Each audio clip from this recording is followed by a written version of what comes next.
You don't exist. Take a perk and a talk of that shit. Money swallowed like sis. Dead up perfect in the kid. Got a billion who take on my hate. Look up better put on the road I just spent. I know we got $1 million. The devil that shit ain't not cheaper again.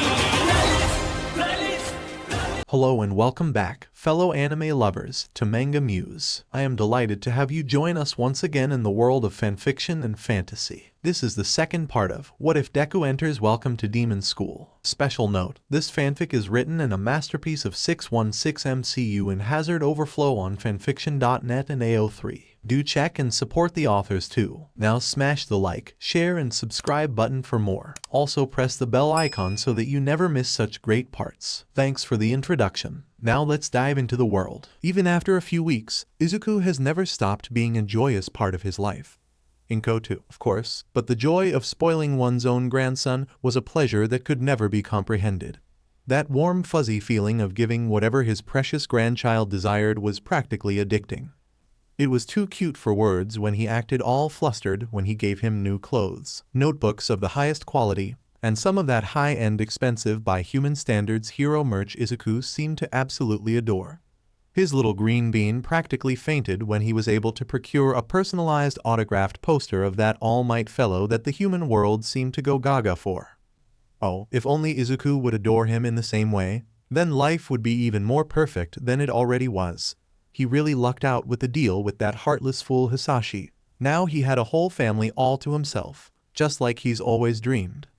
Speaking of his darling grandson, all three adults of the house were able to notice the slight pep in the 14-year-old's step for the past few days. Izuku only spent 2 hours writing down all his theories about bloodline abilities instead of his usual 3.5 hours.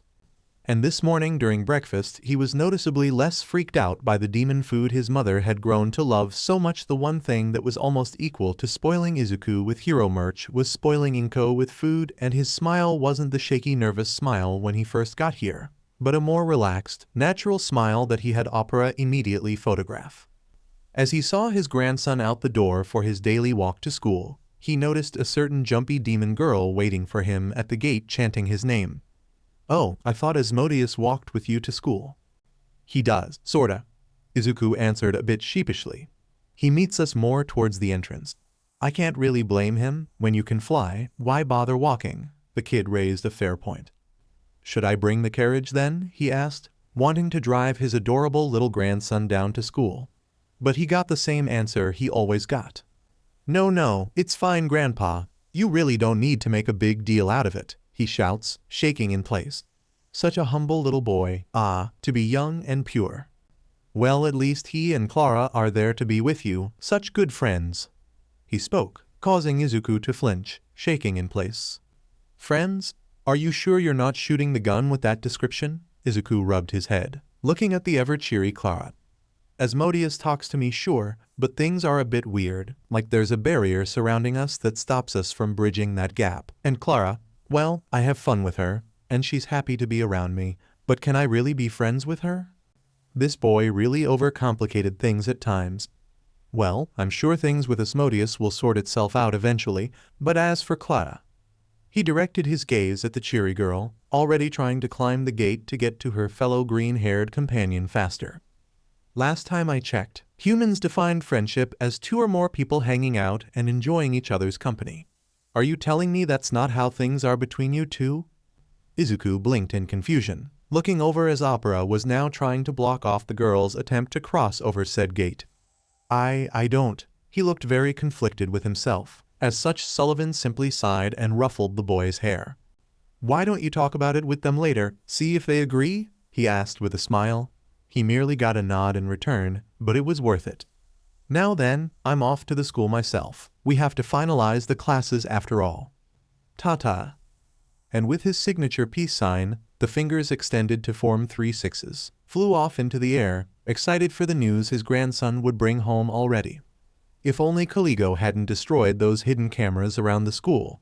There was a reason he cut the man's budget. Asmodeus stood in line with Izuku and the abomination known as Valak, trying his best not to focus on her ranting as he looked at the list. "Hey Asmodeus-san, what are the symbols next to the dishes?" Izuku asked, not paying attention to the girl SWNGNG from his arm at the moment. "Those are the school ranks." A moment of silence caused him to look upon Izuku and see the boy stare at him with a curious look. Let me guess, another thing you never learned about despite living with Sullivan himself. A nervous nod caused Asmodeus to sigh. He could be unaware of summoning. Sullivan seemed powerful and wealthy enough that he probably never needed to summon his familiar, rather it just lived with them. But for this bush-haired teen to be unaware of rank, a national standard? The hell is wrong with this picture? Alright then, allow me to explain ranks. A demon's rank is determined by numerous factors such as strength, academics, behavior, etc. The higher it is, the more rewards, privileges, and respect you can get. For example, he pointed at the menu. The bottom is for those who don't have a rank yet. An Aleph 1 can have everything next to it and lower. A Bet 2 can have everything next to it and lower. So on and so forth. So this basically divides everyone through power and social status. Izuku summarized with a grim expression that Asmodeus for the life of him couldn't figure out why. At least he could grasp the concept easily enough. Figures I'd be back at the bottom again. Well, maybe after all the hype dies down I can go back to the background. At least this time He seemed to freeze on his own words, looking down on Valak. What's wrong, Izuku-kin? She asked him with wide eyes of curiosity, and Asmodeus had to admit, he was equally as curious. This was the most information he was able to glean from the honor student so far, and he wasn't one to waste an opportunity. Nothing, just remembering my old school. It was kind of far away. He gave a broken laugh, but there was an odd pitch to it, almost as if forced. He unfortunately didn't get to reminisce further, as they were next. After getting some bicorn meat himself with bloody apple juice, he sat down with the group. Anyway, Asmodeus, I wanted to ask some more about your bloodline ability. So is it just fire, or is there anything else? Izuku asked as he pulled out a notebook. He decided to indulge the boy a bit as he let out a small smile, flames dancing on his fingertips as if in melody.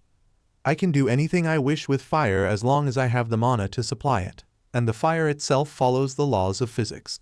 Blasts, walls, swords. It's not a solid element, so I try to use its heat as a deterrent rather than simply beating them up. Izuku nodded, entering that weird dream state of his whenever he started writing. This by far was something more interesting Asmodeus noticed about Izuku. The boy had so many thoughts that they stumbled into speech and text. It ended up revealing an absurd level of analysis for magic. Yet the boy still took 3 hours to comprehend societal customs. He was brought off track by the mountain of food landing next to them.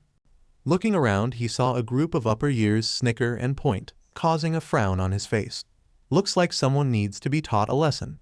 Midoriya, he cut himself off as he saw the honor student start eating without looking, all of his focus on his little book. If it's without limit as long as it focuses on the physical properties of fire, then that's a wide range of creativity he has to work with. There's compressing the flames in order to create more move and force with each attack, increasing the temperature of the fire itself, shaping it into a WHP for indirect movement. Maybe he could also use it passively in order to avoid hypothermia in cold situations. It could also combine with his wings, allowing for rocket propulsion.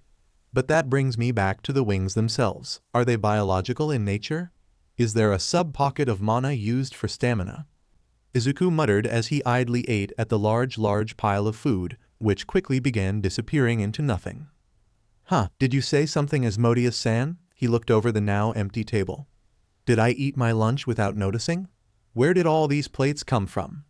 The upperclassmen that started the prank, as well as the rest of the cafeteria audience, gasped. Not only is this boy able to consume so much food without noticing, he did it while discovering how his magic worked on a fundamental level and expanding it in ways he never gave much thought of. Maybe he should try and mess with compression and temperature. Unfortunately, before he could say anything else, there was a scream.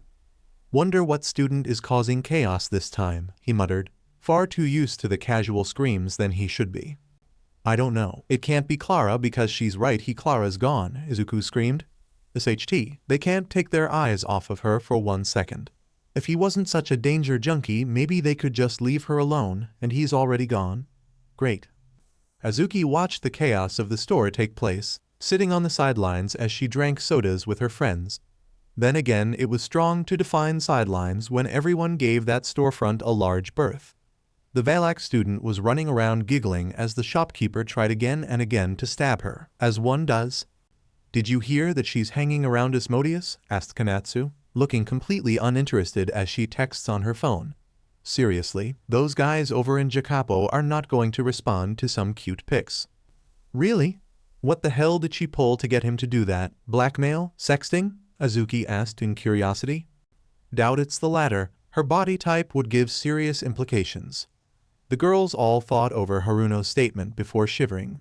No way someone as perfect as Asmodeus would be a lolicon. It's unthinkable. Anyway, I think it's the other green-haired kid, Izuku. The honor student danger junkie? Azuki questioned out loud. A slight spike in her heartbeat was felt, though she didn't know completely why. Huh, I guess he's been hanging around Asmodeus a lot too. Apparently since their fight, they've just been at each other's side when possible. It's like he's got an interest in something. Kanatsu muttered before pausing her activity. Don't tell me Dansanko has a point, she said, turning to the gray eye stalk. He comes from the Asmodeus family. Remember, they're probably all bi at this point. The one-eyed demon pointed out casually. Huh, with her attraction to him, you'd think she'd be more against it. Well, that means we just gotta put more energy into our affections. Haruno spoke out, standing tall. Oh, I can see him now, she shouted as the object of their longing walked past the crowds, right towards Clara Valak, who was being pacified, very poorly, by her fellow green-haired maniac Izuku Midoriya, trying to stop the shopkeeper from piercing the gremlin. Ugh, that danger junkie better not do anything that messes up Asmodeus's face. Relax, he's a dignified man. I'm sure Asmodeus will be unharmed by the end of this. Azuki spoke, ignoring the screams as Izuku was nearly stabbed by the shopkeeper, staring into his Asmodeus's eyes. Yeah, that's had a thing for green tall, strong, and not green men. Although, something about shrugging off numerous fire attacks like nothing was pretty hot. Not that she was into that. She likes bad boys. Wait, what was worse than being a thrill-seeking danger-prone troublemaker? She was brought out of her thoughts as Kanatsu gasped next to her. Look, it's Koligo-sensei. That guy's got such an aura of destruction. Down girl, we could see the drool from here. They watched the teacher yell at the students before his eyes narrowed down on Izuku. They glared and muttered something they couldn't quite hear from their spot, but Izuku stood strong with that excited grin of danger-seeking he was known for. Such a wide smile at that too, long and mean, and she slapped herself to the confusion of her friends. Valak decided to grab one of the familiar seals, grabbing and putting it onto Izuku's right hand. She then raised them high as that red cat from the summoning ritual came forth. Koligo started twitching again. Seriously, who hates cats? They're cute, fluffy, and adorable, Haruno said with hard eyes. He just likes dogs better, I guess. Either that or the demon is annoying, Kanatsu guessed, looking at the fight between teacher and familiar. Seriously, how strong was that demon that their familiar form could punch that strong? Valak then proceeded to start running with Izuku and Asmodeus in hand, leaving the others behind. The shopkeeper put a net onto the cat, saying someone needed to pay for the bill. Koligo stared at the demon in familiar form, before giving an evil laugh as he left him. God, that's disturbing. Seriously, Kanatsu, clean your mouth. Well, if he didn't hate me now, that pretty much sealed my fate, Izuku's mind pessimistically thought about Koligo-sensei as the three of them made their way outside, away from everyone else. He seemed to have picked up the habit of gathering large crowds, essentially the exact opposite of how he was back in Japan. Thinking about that made him wonder about what his grandpa told him this morning, and a sinking feeling came over him. It was pathetic really, but the truth was that he hasn't had a real friend since he was 4 years old. If he could ever have called Kachin his friend at all. He looked over to the two he followed, both of them arguing over how to eat an ice pop. Asmodeus was saying to take it slow and savor it, but Clara was somehow immune to brain freeze as she ate it all, stick included actually. His body twitched as he looked at them. Could he really call them that? Would they agree to it? Would they just ditch him and call him clingy? Eccentricity aside, demons were almost no different than regular people, and he's never mixed well with people in any case. Well, here's to hoping we all end up in the same class tomorrow, Clara cheered, and Izuku paused. It took him a while to realize this, but Grandpa really didn't prepare him for life in the netherworld beyond the bare minimum, if he was only discovering simple facts like class assignment and ranks just now. He considered talking to the man, but likely would just get the same answer Grandpa gave him on the first day, in which case it was blast away your problems. I don't have magic, Grandpa. Violence isn't an option. Well, as hazardous as being around you two has been to me, I suppose it would be interesting to see if we're grouped together, Midoriya, Asmodeus commented, trying to block Clara from his view. Though I highly doubt Valak would be there if that's the case. What I mean? Clara huffed. Didn't you hear what Izuku Kin said about me? I'm the strongest student in our grade. That means I'm your superior, as. In what messed up hell of a world would that ever be the case? He looked offended, but composed himself. I was referring to grades. Clearly I'm superior in that department if you damage your brain with all that headbanging and have the attention span of a fly, Asmodeus countered. What do you think, Izuku Kins? She asked, only to get no answer. They turned to see him almost lost in thought, shaking a bit. Izuku Kins? She poked his head, causing him to snap out of his stupor. What's the matter with you? You've been spaced out all day, even more so since you've barely written in that little notebook of yours. CRP, was he really that easy to read? The downside to having such a plain face, he guessed. Sorry, it's just, there's been a lot going on in my life, and it's been strong to get a handle on it all. He quickly explained, giving the two of them a strong look. There was no one around except them, so this was probably the least embarrassing time he could ever ask them. Now or never, I guess. Would you two be my friends? The two stared at him with looks of bafflement, like what he said was never considered. He knew it. This was a mistake. He ruined everything, and now he had no one. Tears threatened in the corners of his eyes. He could feel them. Diamenet. This would have all worked out if he just kept his mouth shut. What's a friend? Even now they're telling him why. What? Izuku blinked, tilting his head. What was that? I asked what a friend was. I've never heard of that term before, Asmodeus asked as he looked Izuku over. Is it a type of machai? Is it good? Clara asked with a completely innocent face. Izuku sat there in shock, unable to comprehend this. The translator's spell was working, right? You two have never heard of friends? Seriously, did you pick it up in some foreign land or something? Asmodeus asked, now looking annoyed. Is it green machai, wrapped up in a bun? Clara continued to question. Is demon culture so vastly different that they've never developed the concept of friendship? Looking back on it, he supposed it wasn't impossible to happen. Every confrontation he's been in so far has almost always been about superiority over others, and the rank system pretty much confirmed this world was a climb to the top one, almost like the hero ranking system, except this applied to the general public. Wait a second, why would Grandpa ask him to talk to them if he knew demons had no concept of nevermind, entertainment from his favorite grandchild?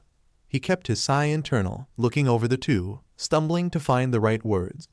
Friendship is, it's about, people who enjoy being near each other, help each other, and they try their best to support and comfort one another if they ever need help, and they don't even have to ask for it. You could ask for something, and it would just be a good thing to lend a hand, no money or trading required. And they play games and have fun, just living peaceful lives with each other. He watched the two, looking for a reaction before Clara just laughed. He got it, they were just different species. They never had anything like friends before. Silly Izuku Kins, we're already friends, she spoke as he felt his heart skip a beat. I wouldn't call us friends, but I do relent that being around you isn't as bad as expected.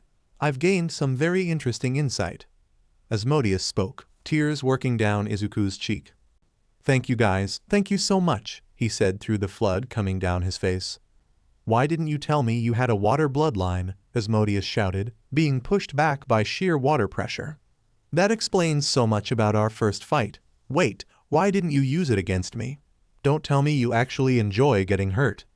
This is fun, Clara said, wearing floaties as she was swept away in the water. I'm floating away, water slide, she laughed to herself. Izuku didn't care about the comment, and he could chase Clara to make sure she's safe later. Right now, he had friends for the first time and for so long, and he felt so happy for it too. Nothing could ruin his life now. Inko watched Izuku head off to bed, a small smile on her face. He's so happy here.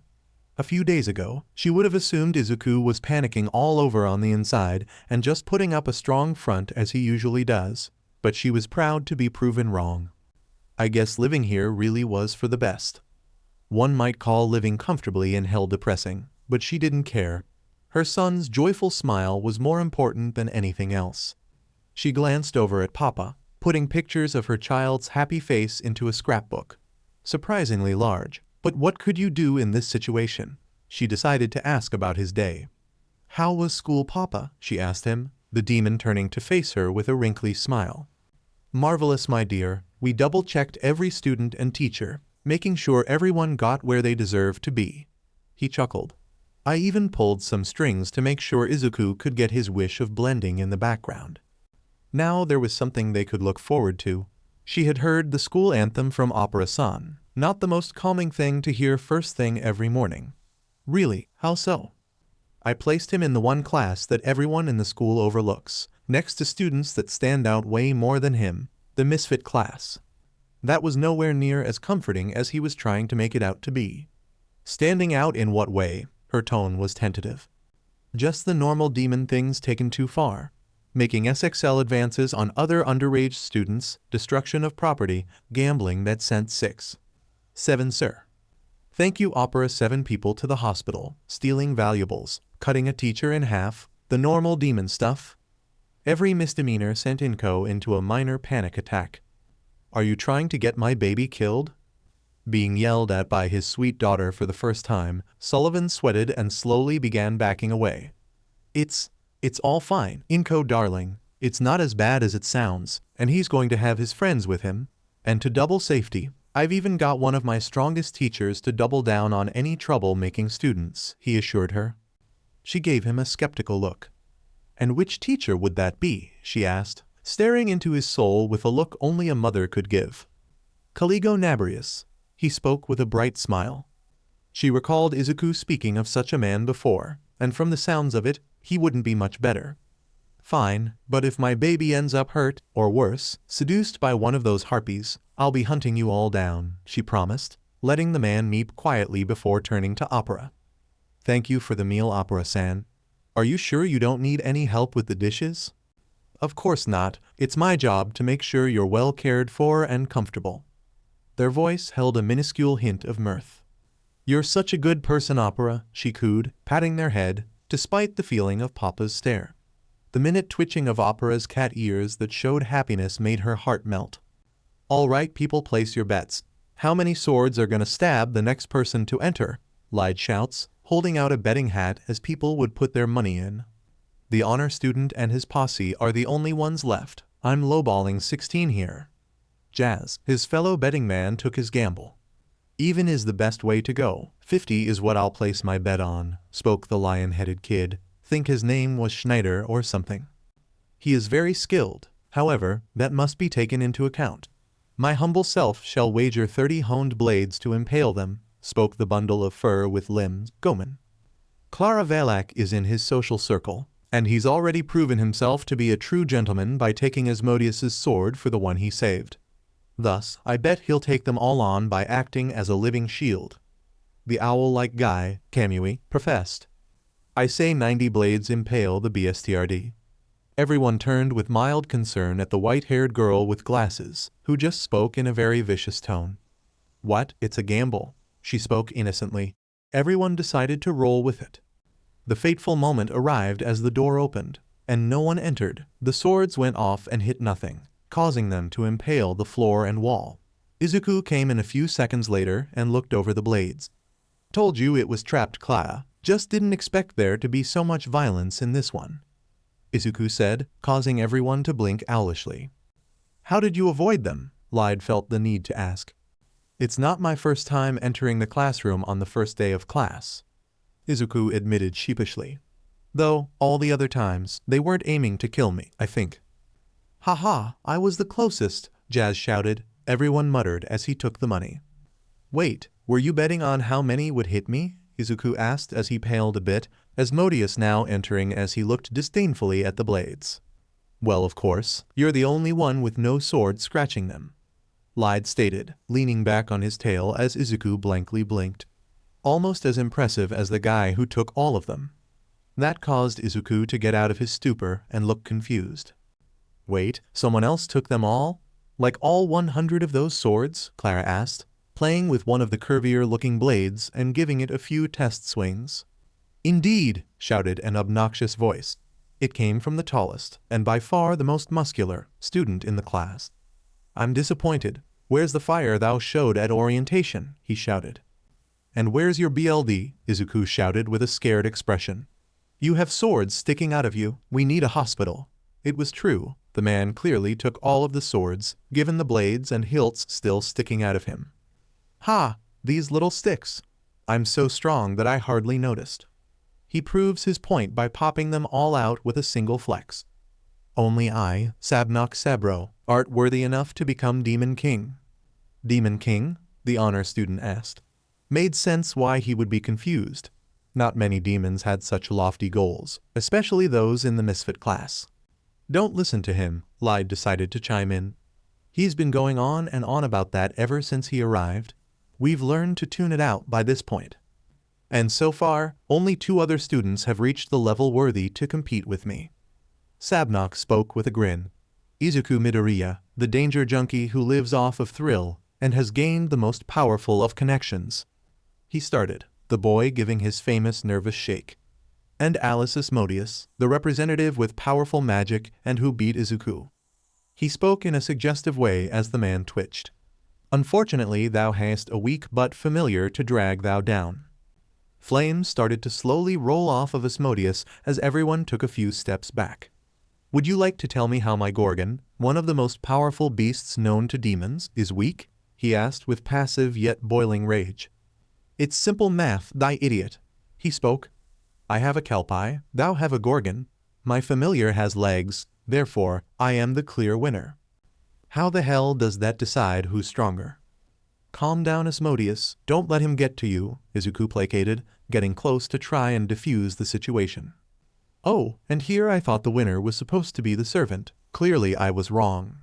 Sabnock spoke, causing Izuku to flinch and Asmodeus to glower. Maybe they should invest in a blast shield, it would save a lot of money.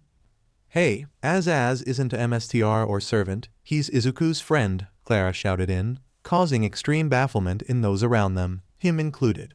What the hell is a friend? We are certainly not friends, I thought I made that abundantly clear. Well, you still hang around him and you're not trying to kill him, so you must be his friend. A lot of people hang around me without actively trying to kill me. Oh wow, never mind. Izuku said as if he came to a realization. I live a dangerous life no matter where I am. What are they referring to? What the hell is a friend? Sabnock decided to speak out for the class. Yeah, such a weird word. What's it mean? Jazz asked as well. Izuku was about to speak, but Asmodeus beat him to it. A friend? It's quite simple. You see, he gave a quick look to Clara, and then to Izuku, looking quite spiteful. It's when 2 maniacs share common interests and extend their chaos to everyone else. Antichrist, friends sounded dangerous. Probably best if he never has any. Izuku looked desperate to say something, likely to extend some more chaos, until Kaligo-sensei walked into the front door, destroying the approaching swords without glancing and shutting everyone up. All right, all of your pieces of trash, sit down. We're going to take a roll call. He spoke in a no-nonsense tone, most following faster than others. Kaligo-sensei, the honor student shook again. Huh, who knew he was such a teacher's pet? No one's ever that happy to see a teacher. Of course, you'd be here.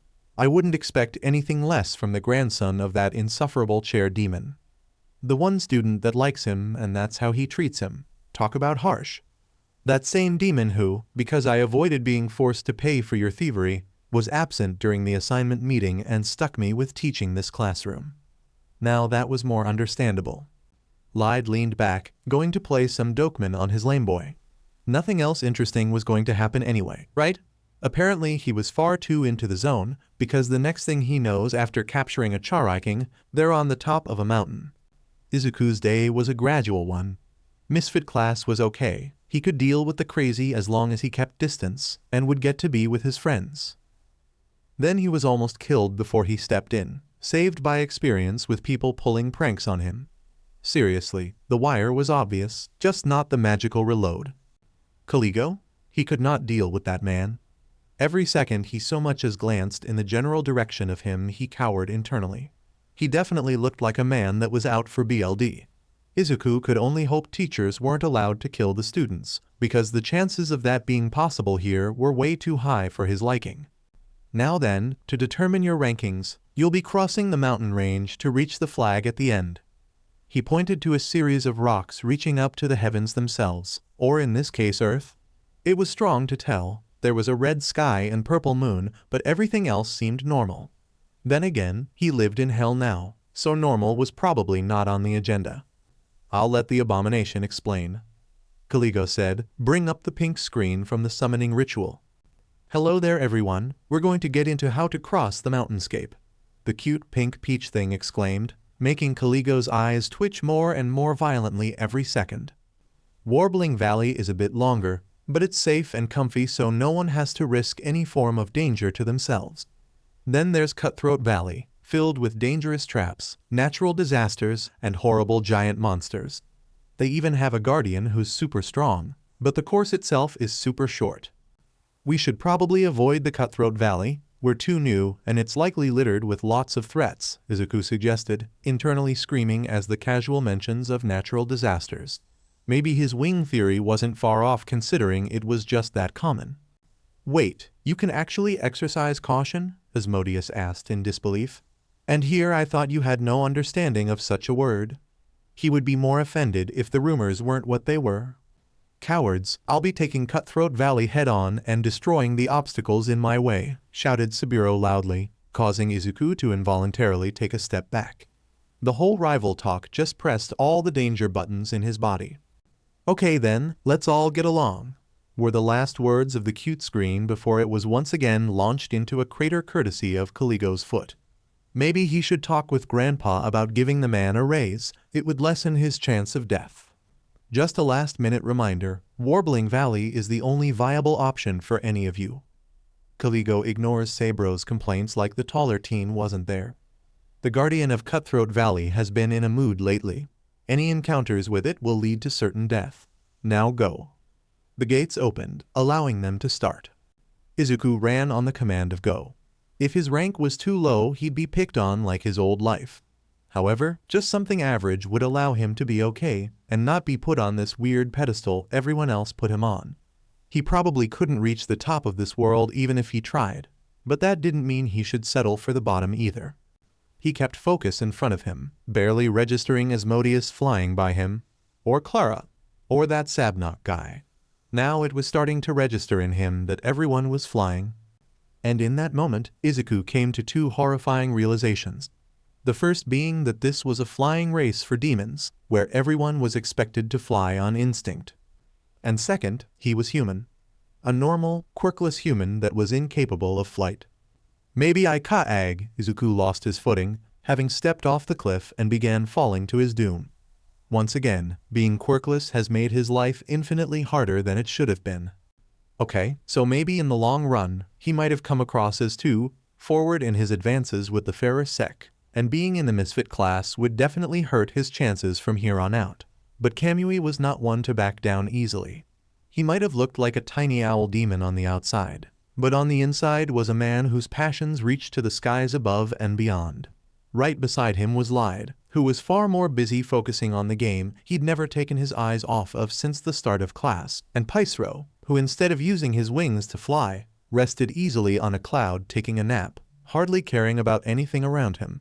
He wasn't one to judge. All men had their own interests. It just so happened his were of the highest priority than anyone else's. Such exotic flowers. Kamui spied from above an entire field of blue flowers with pink dots scattered across its petals. You think those two would find them pretty enough to love me? He asked the other two seriously, pointing at two of the three female students in the classroom ahead of them, Elizabetta and Karori, the first two names in class he committed to memory. Aw man, I forgot about the checkpoint, Lyde complained before turning to him. Huh? What are you talking about? Why is everything so loud? Paisro yawned. Come on, guys, think about it. Our class has been blessed with two exquisite beauties that happen to be available. This is an opportunity we can't afford to miss out on. Only 2? What about Clara Valak? Lyde asked curiously with a light smirk. I'm surprised you aren't bold enough to go for the crazy girl. Shut your mouth. All ladies are exceptional in their own way. Kamui defended. I have no issues with the fair Valak, but she's already committed to someone else. I shall not disturb a budding relationship that's filled with genuine happiness. A gentleman did not take those already in a relationship. It was disgraceful. Also, after hearing her ramble for 5 minutes, I'm not sure she comprehends what it means to be in a relationship. He admitted. Izuku Midoriya must have been equally crazy or innocent if he managed to cross that bridge with her. This school's gonna be annoying. How can I sleep with someone like that screaming in our class? Paisro drawled with a yawn, very strong to read with that sleep mask ever present. Seriously, the only type of woman the man would ever like would probably be a body pillow, and only then because it's comfy to sleep on. Well, I believe I've spent enough of my time here. I shall be off in the name of romance, Kamui shouted, flying down to grab a flower, now moving over to the females' conversation. So, are any boys speaking out to you, catching your eye? Elizabetta asked Kurori, a glint in her eye. Or women, I don't judge. She put a hand to her mouth and chuckled like a goddess in human form. Come on, it's the first day. It's a little early to talk about impressions. Kurori asked with a blush on her face, so shy and cute. All right then, flower in hand and ladies in sight, and the chance he could put his face into their plump thighs. Absolutely nothing could go wrong. Mama was coming back. He could hear the call. Not that there was any reason to. No beast in their right mind would show up near Mama's place, and he couldn't move, so he didn't need to get near the nest or edge. He watched Mama flying in with her large gray wings, a small demon-looking thing inside of her beak. It's been a while since he's had one of those little two-legged creatures. Lately they haven't been as common as they used to, but he wasn't one to complain. Usually, he had a strong time with these little things. Their horns often hurt his beak, and the tail was usually too tough. But this green thing didn't have any. His mama must have gotten a special order just for him. He had the best mama ever. Ah, it's going to eat me. Huh, he never seen food get so excited about being eaten before. Maybe it was happy it was going to be in his belly soon. What weird food. Oh well, he'll make sure to savor every bite. Mama turned her head, smelling an intruder entering her territory. What a moron. No one can beat Mama. She's unbeatable. She flew away, leaving the food unchewed. That's going to be a pain. It scooted away. Bad food. You're supposed to be in his stomach now. He leaned forward and fell. Oh, his leg was hurting again. He couldn't even move around the nest without it stinging. It really worried his mama, which was why she was so grumpy lately. Oh, you're hurt, it screamed. No duh, what a rude piece of food. If he wasn't so hurt he'd have gobbled it in one bite. Don't worry, I can help, it tried to come forward, but he squatted away. Mama often had to soften the food to make it go down better. Her grumpiness for his injury must have made her forget. It grabbed one of the leftovers remains from the ground and held it against its hand. Look, what? It hurt itself? Why, that was just dumb. Now it's bleeding just like his leg was before. The food then ripped some of its cloth fur off, wrapping it around the wound. See, now it's better. It got better because it was wrapped. Do hornless demons have super healing magic? That was super cool. The food walked over to his leg, ripping off more fur and looking at his head. He nodded. This would suffice. He could eat the food later when Mama came back. Don't worry about anything. I could probably use my school uniform. It began shifting around its fur cloth a little, and from the corner of his eye, he spotted a little red dot fall into the cut on his leg. Huh, this was weird. The wound glowed with light before being fixed. Wasn't that neato it was fixed? The food stood in bafflement. Is that why demons want to eat me? Humans are literal supernutrition. Is this what having a quirk is like? Oh my god, I'm like a living source of trigger. So many ethical questions to consider. It trailed off into mumbles. He didn't care though, standing up and testing the leg. It worked. He was all better. Congratulations, food. You've been promoted to helper. Oh, he needed to tell Mama, then she could be super happy. Hey, what are you doing? The helper asked as he picked it up in his beak. Spreading wings, he flew to his mama's scent. Why me? Sabnock was a man of few regrets. He didn't regret yelling at his dad. He didn't regret beating the CRP out of that one teacher. And he didn't regret being stabbed with ambitions were much bigger than anything in this world, even his own life. Some would call him foolish, idiotic, dumber than bricks, an overgrown child clinging on to an impossible dream, but damn them all. The throne of the Demon King may have been empty at the moment, but there's so many demons who covet such a title. And why did he plan to reach such a title? Fame, fortune, women, destiny from his father, avenging his dying sister, chasing his brother? No FCK all that. Fame is overrated. Fortune doesn't bring happiness. He's confident at his dating skill. His father's a beach, his sister is healthy, and his brother never leaves the house. The FCK shut in. No, he was going to do this for one reason. It was cool. Demon King is such a badass title, and he wouldn't have it any other way. That's why he needed to run down Cutthroat Valley. Unfortunately, he may have underestimated the Guardian, just a tad. Every weapon he generated broke on its FCK feathers, so he'll likely need to beef them up somehow. Damn it. I swore to see my resolve through to the end. The Guardian was backing him into a corner. Even if he didn't refuse to fly away like some sort of PP, his wings were far too damaged to take to the skies, so a straightforward attack was his only option. He bit into the gold, generating another spear. Alright you BSTRD, let's see this to the end. I hope you didn't plan on living long, because only one of us is leaving here. A flash of green was shoved in front of him, and it didn't take long to figure out who it was. Izuku, why the hell is thou here? Wait a second, why did he even need to ask? Danger junkie, of course he'd want to take the Guardian head on, riding on the back of a majestic chick. He rode in on a giant baby chick that managed to tweet with the Guardian and make it look somehow confused. What am I looking at? It's the Guardian's baby, the green-haired maniac explained, waving his hands all over. The Guardian is a mother. She was so angry because her chick was injured. As Izuku was explaining, he was able to cast a glance at the side, and one of his summoned swords was still available to use. Unbelievable. The kid was going to bring the Guardian's baby in front of it in order to stab it in front of her. Just how deranged was friendship? On the plus side, the Bass Beach was distracted. He slowly moved to grab his sword, only to be grabbed by Izuku. Hey, stop that. There's no reason to fight now, huh? Wasn't this lunatic aiming to kill this monster too? I helped the baby, the mother should be pacified now. We can leave now and make it back to everyone else alive. Hell no, I came here to carve a giant chicken, and mother or not, I ain't leaving without. The Guardian growled fiercely, almost like it was daring either of them to make a single move. The only thing getting in its way was the chick. It's protecting us. Like I said, there's no point wasting our energy fighting anymore. Izuku held his hands up, getting on his knees.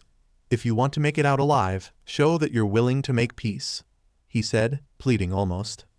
He would just tell the kid to screw himself, but the eyes, they were so sure.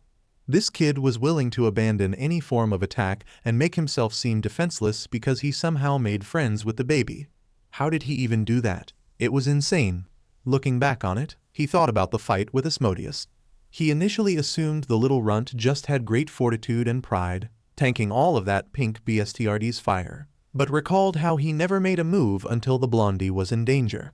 Was he motivated not by a need for danger, but by a need to protect? He watched the birds, the chick looking at him with innocent eyes, one he'd see on his sister. The Guardian was silent. Gone was the angry beast, now just something cautious of his next move. He raised his hands as well.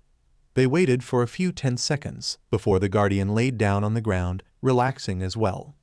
See, we never needed to fight, Izuku said, before being interrupted by the chick rubbing its head on his body. Hey, stop it, that tickles. He let out a laugh as Sabnock stared at the situation. What the hell was this kid? Why would he take the path he did? Just doing something for the sake of others, that's weird, but deep in his heart he knows. Izuku has elevated himself as one of the coolest people he knows. Picero lazily floated to the finish line. It wasn't that strong to do. Just navigate the path the earth tells you to go and you'll end up where you need to be, so he could nap most of the way. Unfortunately, he got swamped by that annoying Velak girl. Hey, where's Izukins? Why is he taking so long? He's supposed to be super fast and strong, you know? she screamed as she shook his bed. I don't know. Maybe he died. Ugh, can't I just get some rest? Seriously, why was she bothering him of all people? He wore a mask to avoid eye contact. No, he isn't dead. My friend's too tough and powerful to die here.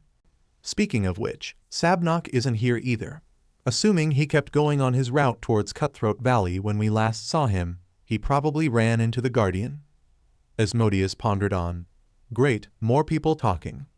Is it possible Midoriya chose to run after him? Why? Even he acknowledged the dangers of that path. You mean aside from the knowledge he is a seeker of trouble? The white fur-covered guy, Goman or something, shrugged. Mayhapes he's trying that whole friend thing with Sabnock. You must admit, between all of us in the classroom, those two likely have the most in common. Murmurs of agreement could be heard. Why can't people let him sleep for a second? No way, I'm his friend, his first friend. We both have green hair, love smiling, and saying a whole lot of words out loud to express our feelings, DMN it all. This Izuku guy was causing way more trouble for him than it was worth, and he wasn't even here. We have the most in common, that makes me, like his best friend or something. Silence. The test is over. Kaligo-sensei spoke words that were music to his ears. The symphony of no one else talking followed soon afterwards. The official rankings will now be announced. Hey, you can't just start without Izuku-kin's Aggie teach. Where does that nickname come from? We still gotta wait for him to come back. She shook the flagpole, as if to signal to her friend. No exceptions. Anyone who is late or dead will be left behind.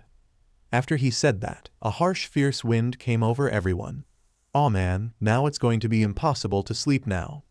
What the Guardian of Cutthroat Valley? What's it doing here? He prepared a spell to blast it. Stay back everyone, I'll handle it. Huh, a giant bird. Its feathers looked nice. Maybe it could make a decent pillow. After all, the two people riding it seemed to enjoy it. Hey everyone, we made it back without dying. The shorter green figure stood up and waved to everyone, showing a bright smile that actually made it strong to look directly at him, while the taller blonde one sat on his knees, looking beat up and slightly baffled. Wait, don't tell me, Jazz, as well as the other misfits, looked spooked and in awe. Izuku and Sabnock are riding that thing? Yay, Izuku-kins, you made it. That's my best friend for you. Riding the Guardian? Asmodeus seemed to be in a conflicted limbo of admiration and irritation. Midoriya actually managed to tame that monster. Oh boy, this was going to be a whole thing, wasn't it? Oh well, at least Izuku was cool enough to warrant staying awake, for the moment at least. Schneider Alloser took care to learn many things in life, believing fully well knowledge was power. He learned politics when he was 4, quadratic formulas by 8, and when he reached 12 he achieved it. The last day he ever got a question wrong, studying mythos because it was important to culture. Even though he found it ridiculous. I mean, come on, humans, a race that pathetic can't possibly exist without dying out after 3 generations. The point was, he was well aware of everything. This left a gaping hole inside of his heart, however, a yearning for new knowledge to discover. Sadly, nothing in this school could offer, until he saw Izuku Midoriya, the most confusing demon he's ever met. Every action he took seemed more contradictory than the last. All right, students, line up in the order you came in, except you two. He pointed at the boy in question, along with Sabnock, who were put into a dirt patch corner wearing signs that had the word danger moron and senseless moron engraved into them respectively. Sit there until the end to think about how you're morons.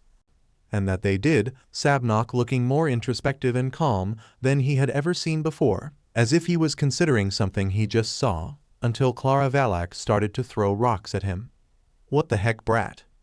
That's what you get for being mean to Izuku-kins, she laughed maniacally. Stop that, Clara. Izuku Midoriya tried to give her some restraint and pacify the situation. No, everyone is free to pelt them with stones. It might actually knock the lesson into their heads. Kaligo Nabarius sensei spoke with a malicious grin and eyes full of danger. So our teacher is spite incarnate, lovely. He overheard Jazz speak, and sadly he couldn't disagree. Now then, this is the ranking owl. He gestured to the beast, a 3-eyed owl with black horns and a pouch. perfectly natural among their species. He didn't get why he saw Izuku's eyes widen out of the corner of his eye, muttering about horn commonality or something like that. It watches all of you from start to finish. You reach into its pouch and pull out a badge. These will reflect your starting ranks. You can rank up later, but this is your current capabilities, unless you were holding back. He glared at a few students in the back, who ignored the teacher entirely. Asmodeus was called up first, as he was the one that actually crossed the line first, using an impressive display of speed and propulsion of flames, albeit looking more unrefined compared to his other techniques. The pink-haired boy reached into the pouch, pulling out a golden badge shaped like a pentagon, 2 golden horns jutting out on the top. Showing it to the class, it revealed the symbol for Dalit 4. Wow, impressive. Elizabeth Roman 9 exclaimed with wide eyes.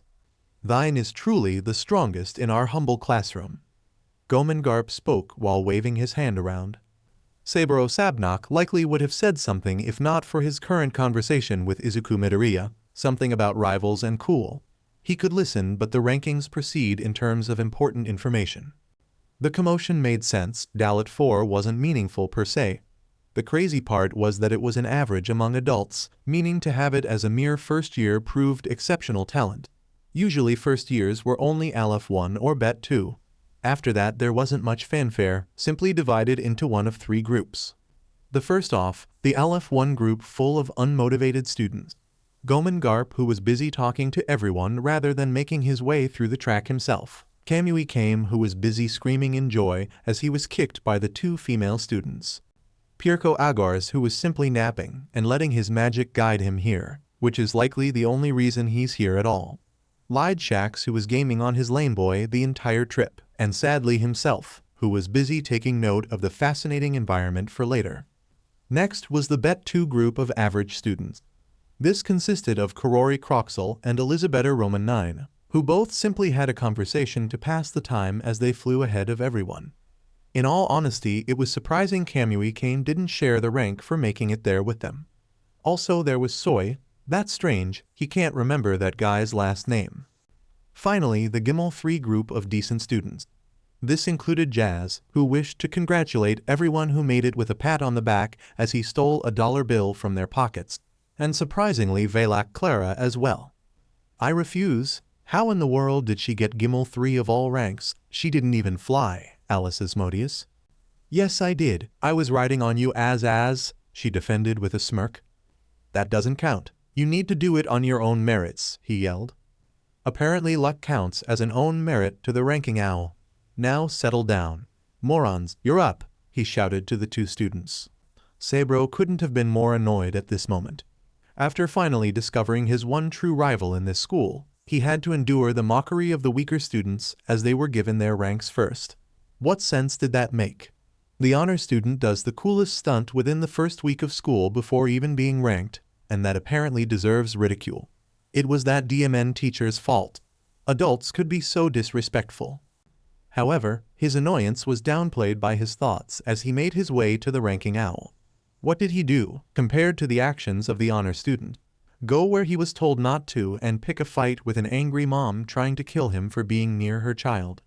One far out of his league and likely to kill him anyway. He was going to die in such a fashion. But then the honor student comes in and pacifies the beast as if it was a puppy. It bowed down to them, no, to Izuku, as if he were a king. Ha, if he was told the events of what happened earlier today, he would have been laughing his head off right before eviscerating the fool that told him such a ridiculous tale. Lowering one's defenses, getting on their knees and willing to give up the advantage. No demon in their right mind would ever do so. They would never be weak. But that kid, he wasn't weak. He had a different kind of strength from the kind he was seeking. Not born from muscles built in lifting, nor from smarts gained from reading. He just had a way with people that got them to be pacified. He literally found fighting pointless. Apparently, it was more worth it to use one's strength for others' advantages. At least that's what he gathered when the 2 talked. It's not like I didn't trust you to take it on your own. I don't doubt your strength. But when I saw you being attacked, nearly breathless and about to be mauled, it's like my body moved on its own. I don't know if you would have asked for help, but at that moment, it looked like you needed it. The idea of helping someone out of sheer instinct to risk their life for it. On paper it seemed ridiculous, and to some part of him it was, but that didn't matter. What mattered was that the idea seemed so cool. Now he understood how the honor student worked. He didn't need to prove he was badass. He would just go how he liked and let the results prove itself. He had these thoughts as he pulled out his ranking, silent as everyone looked it over with him. A bet too, really? Lied asked with wide eyebrows. Could have sworn you'd at least be a Gimel 3 for going on that crazy trip. It doesn't matter. If this is where I am now, then I know where I need to go from here. After nearly dying, this was hardly a setback. All he needed to do now was climb the ranks until he reached the top. All right, let's wrap this up. You, last moron, Kaligo-sensei yelled at his now sworn rival. Get going. Yes, sir, Isuku shouted, walking over to the owl. Please be a bet too, please for the love of God be a bet too. He muttered as he made his way over.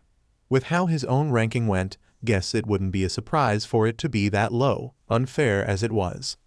Does thou think it will become a Dalit 4 such as Asmodeus? Gomen asked the others. With Izuku you can't be sure, Asmodeus said with a hint of an eye roll. I've almost given up trying to understand him. Who knows, maybe he'll get something completely random and new, Jazz suggested. Stop being moronic, you lot, Kaligo-sensei commanded the group. The ranking owl is a fair judge who never strays from its job.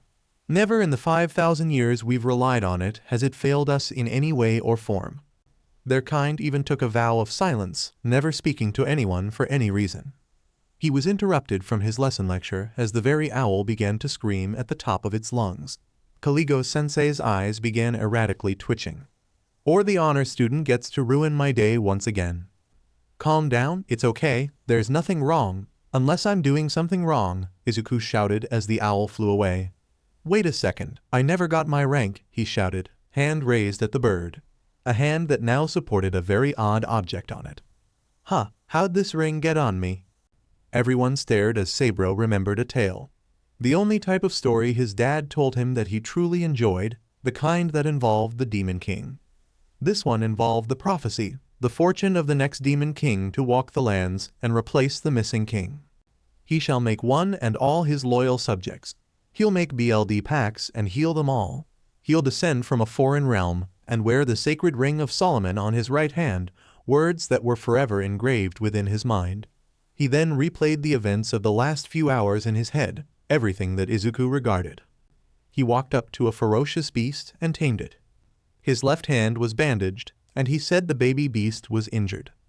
And his right hand now carried a golden ring. He took a glance at Clara and Asmodeus, a servant and a soon-to-be one. If he was from a foreign realm, he could wait a second. That wasn't right. He was the grandson of the chair demon. Then again, from what he recalled, Isuku came practically out of nowhere, being first mentioned by the chair demon at orientation. Nah, it's not like the man would kidnap someone. Also, that can't be the Ring of Solomon. None of the stories mentioned anything about a smoke monster that arrived from its vessel. His brain froze as he registered what he just thought. I have no frame of reference for what I just went through, Izuku thought as he tried to process what he was seeing. He almost died multiple times today, but that was par for the course. Rescuing a student by taming a giant monster bird mom. A little strange, but at least he helped out a person, so that kinda went into the back burner of his mental processing. But someone was actually thankful.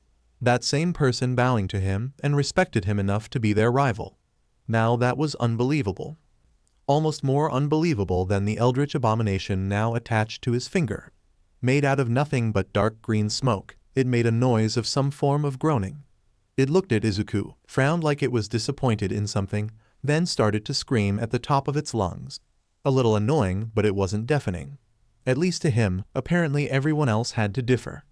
Sweet Lord, someone shut it up, Jazz shouted with hands clutched onto his head.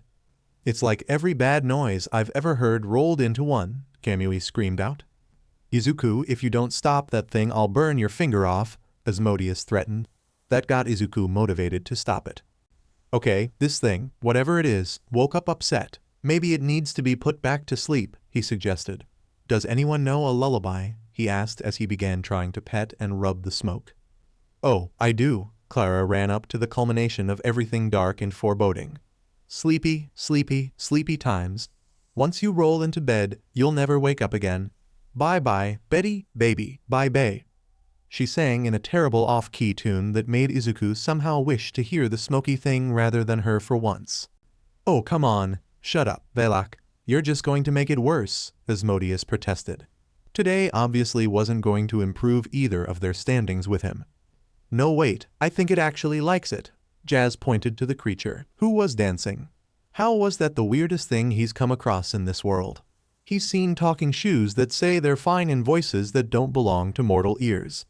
It's actually kinda cute. Does anyone have a camera? Let's feed it candy. It'll likely look really adorable while doing so. Korori spoke with a smile and sparkles in her glasses.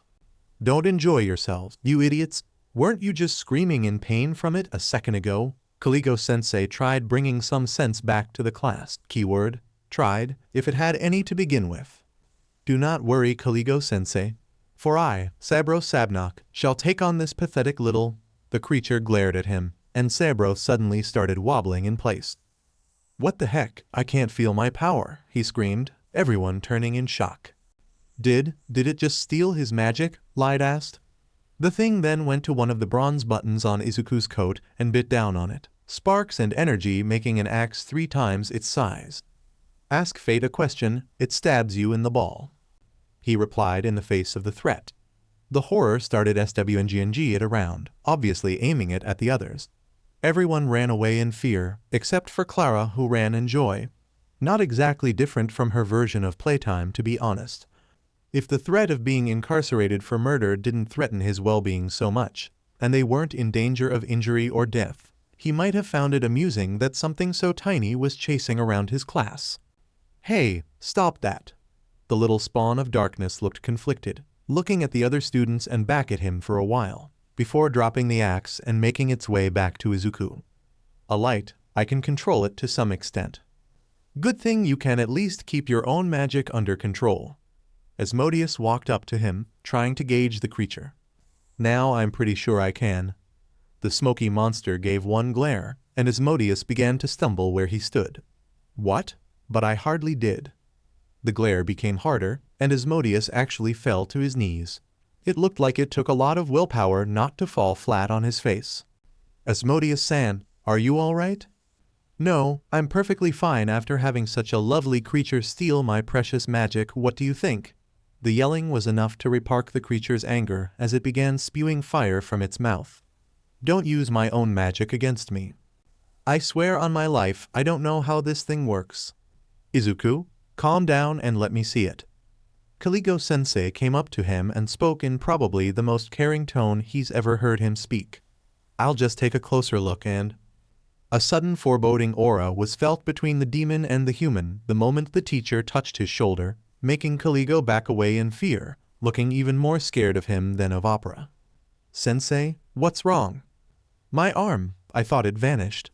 An illusion? Kaligo eyed Izuku, who didn't like how afraid the normally scary teacher was of him now.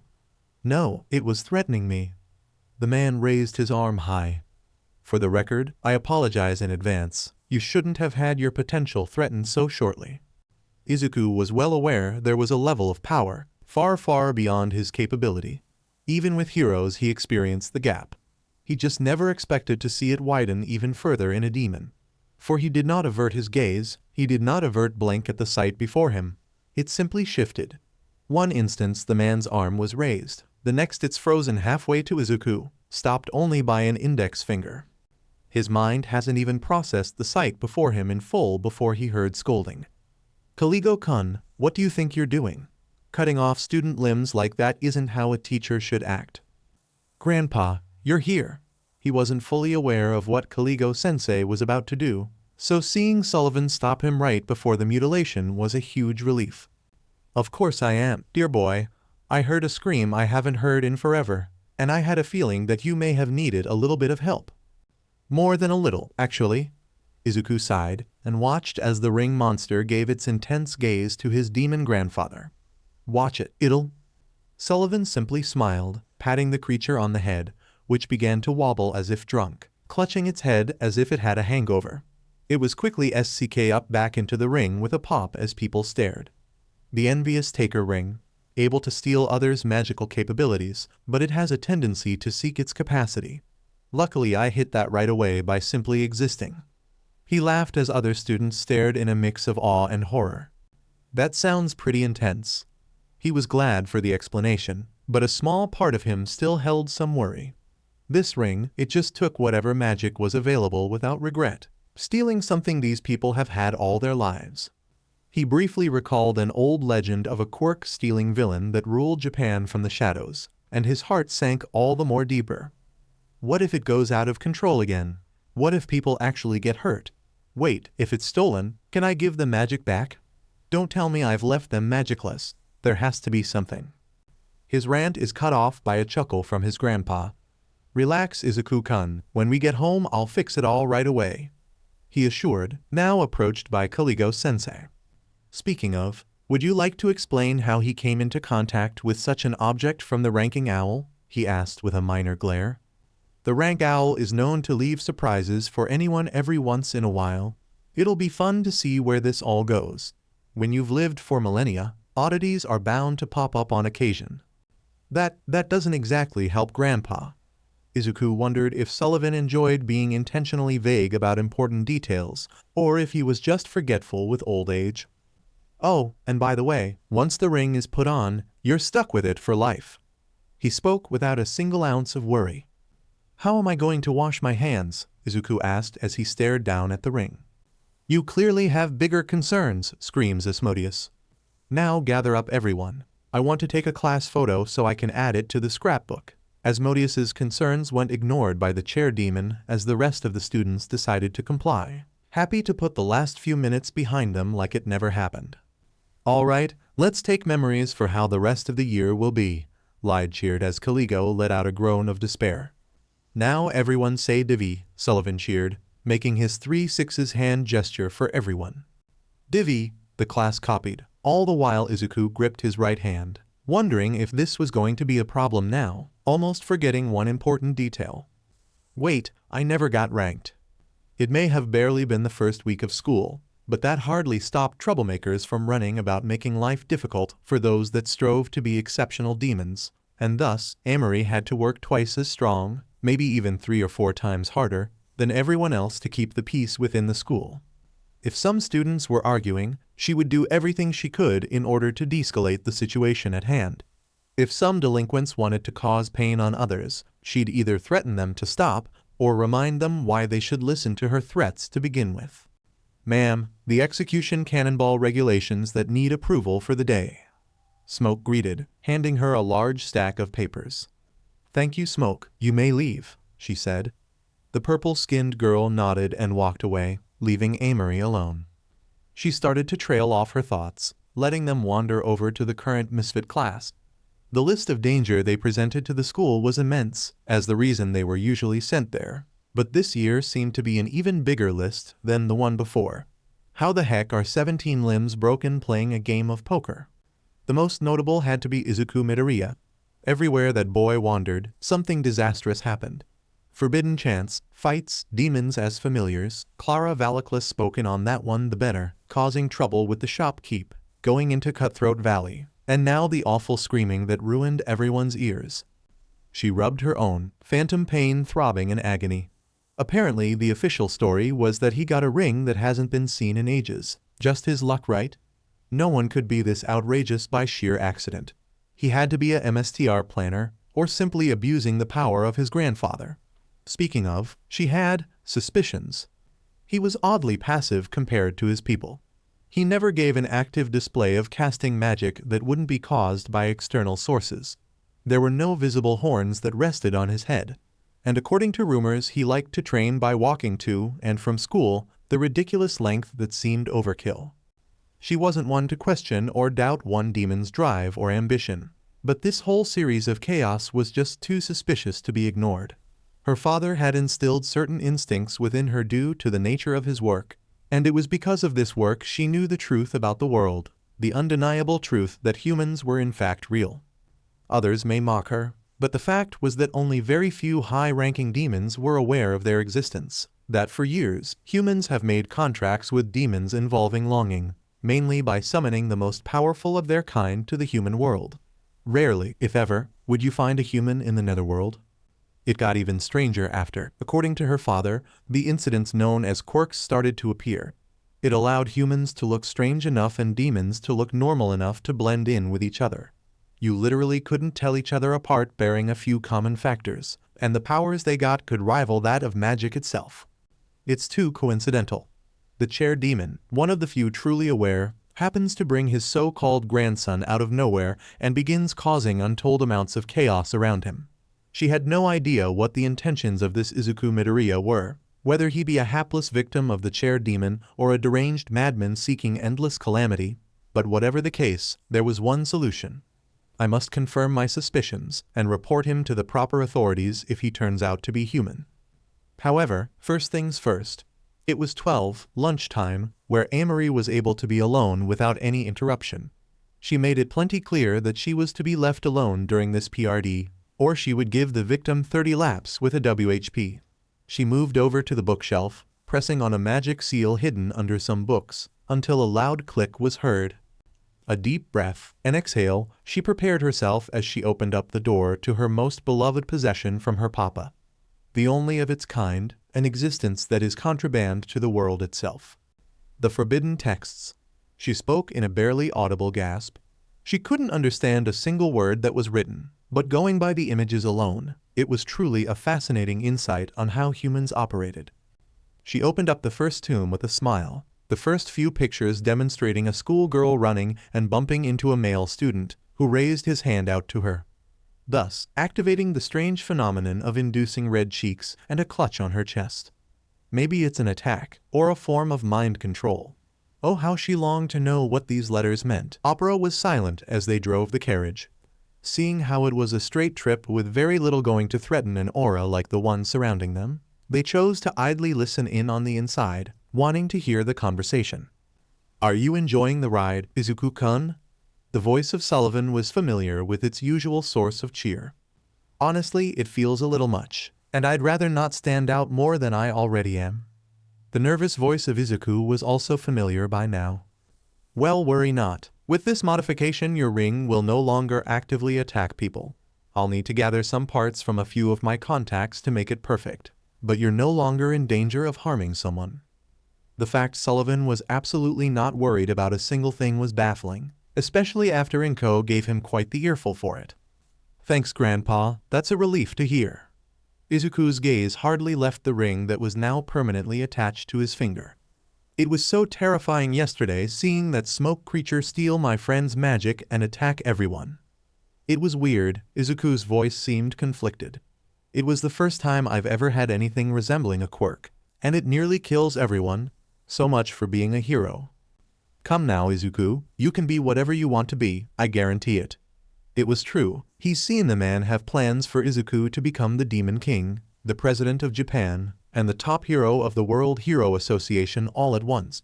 It would make life so much simpler if he put this much effort into his job. Izuku was silent after that, which seemed to be perfect timing as they finally arrived. The classmates started to mutter as Izuku walked out. "There goes the honor student. In a carriage no less, so classy.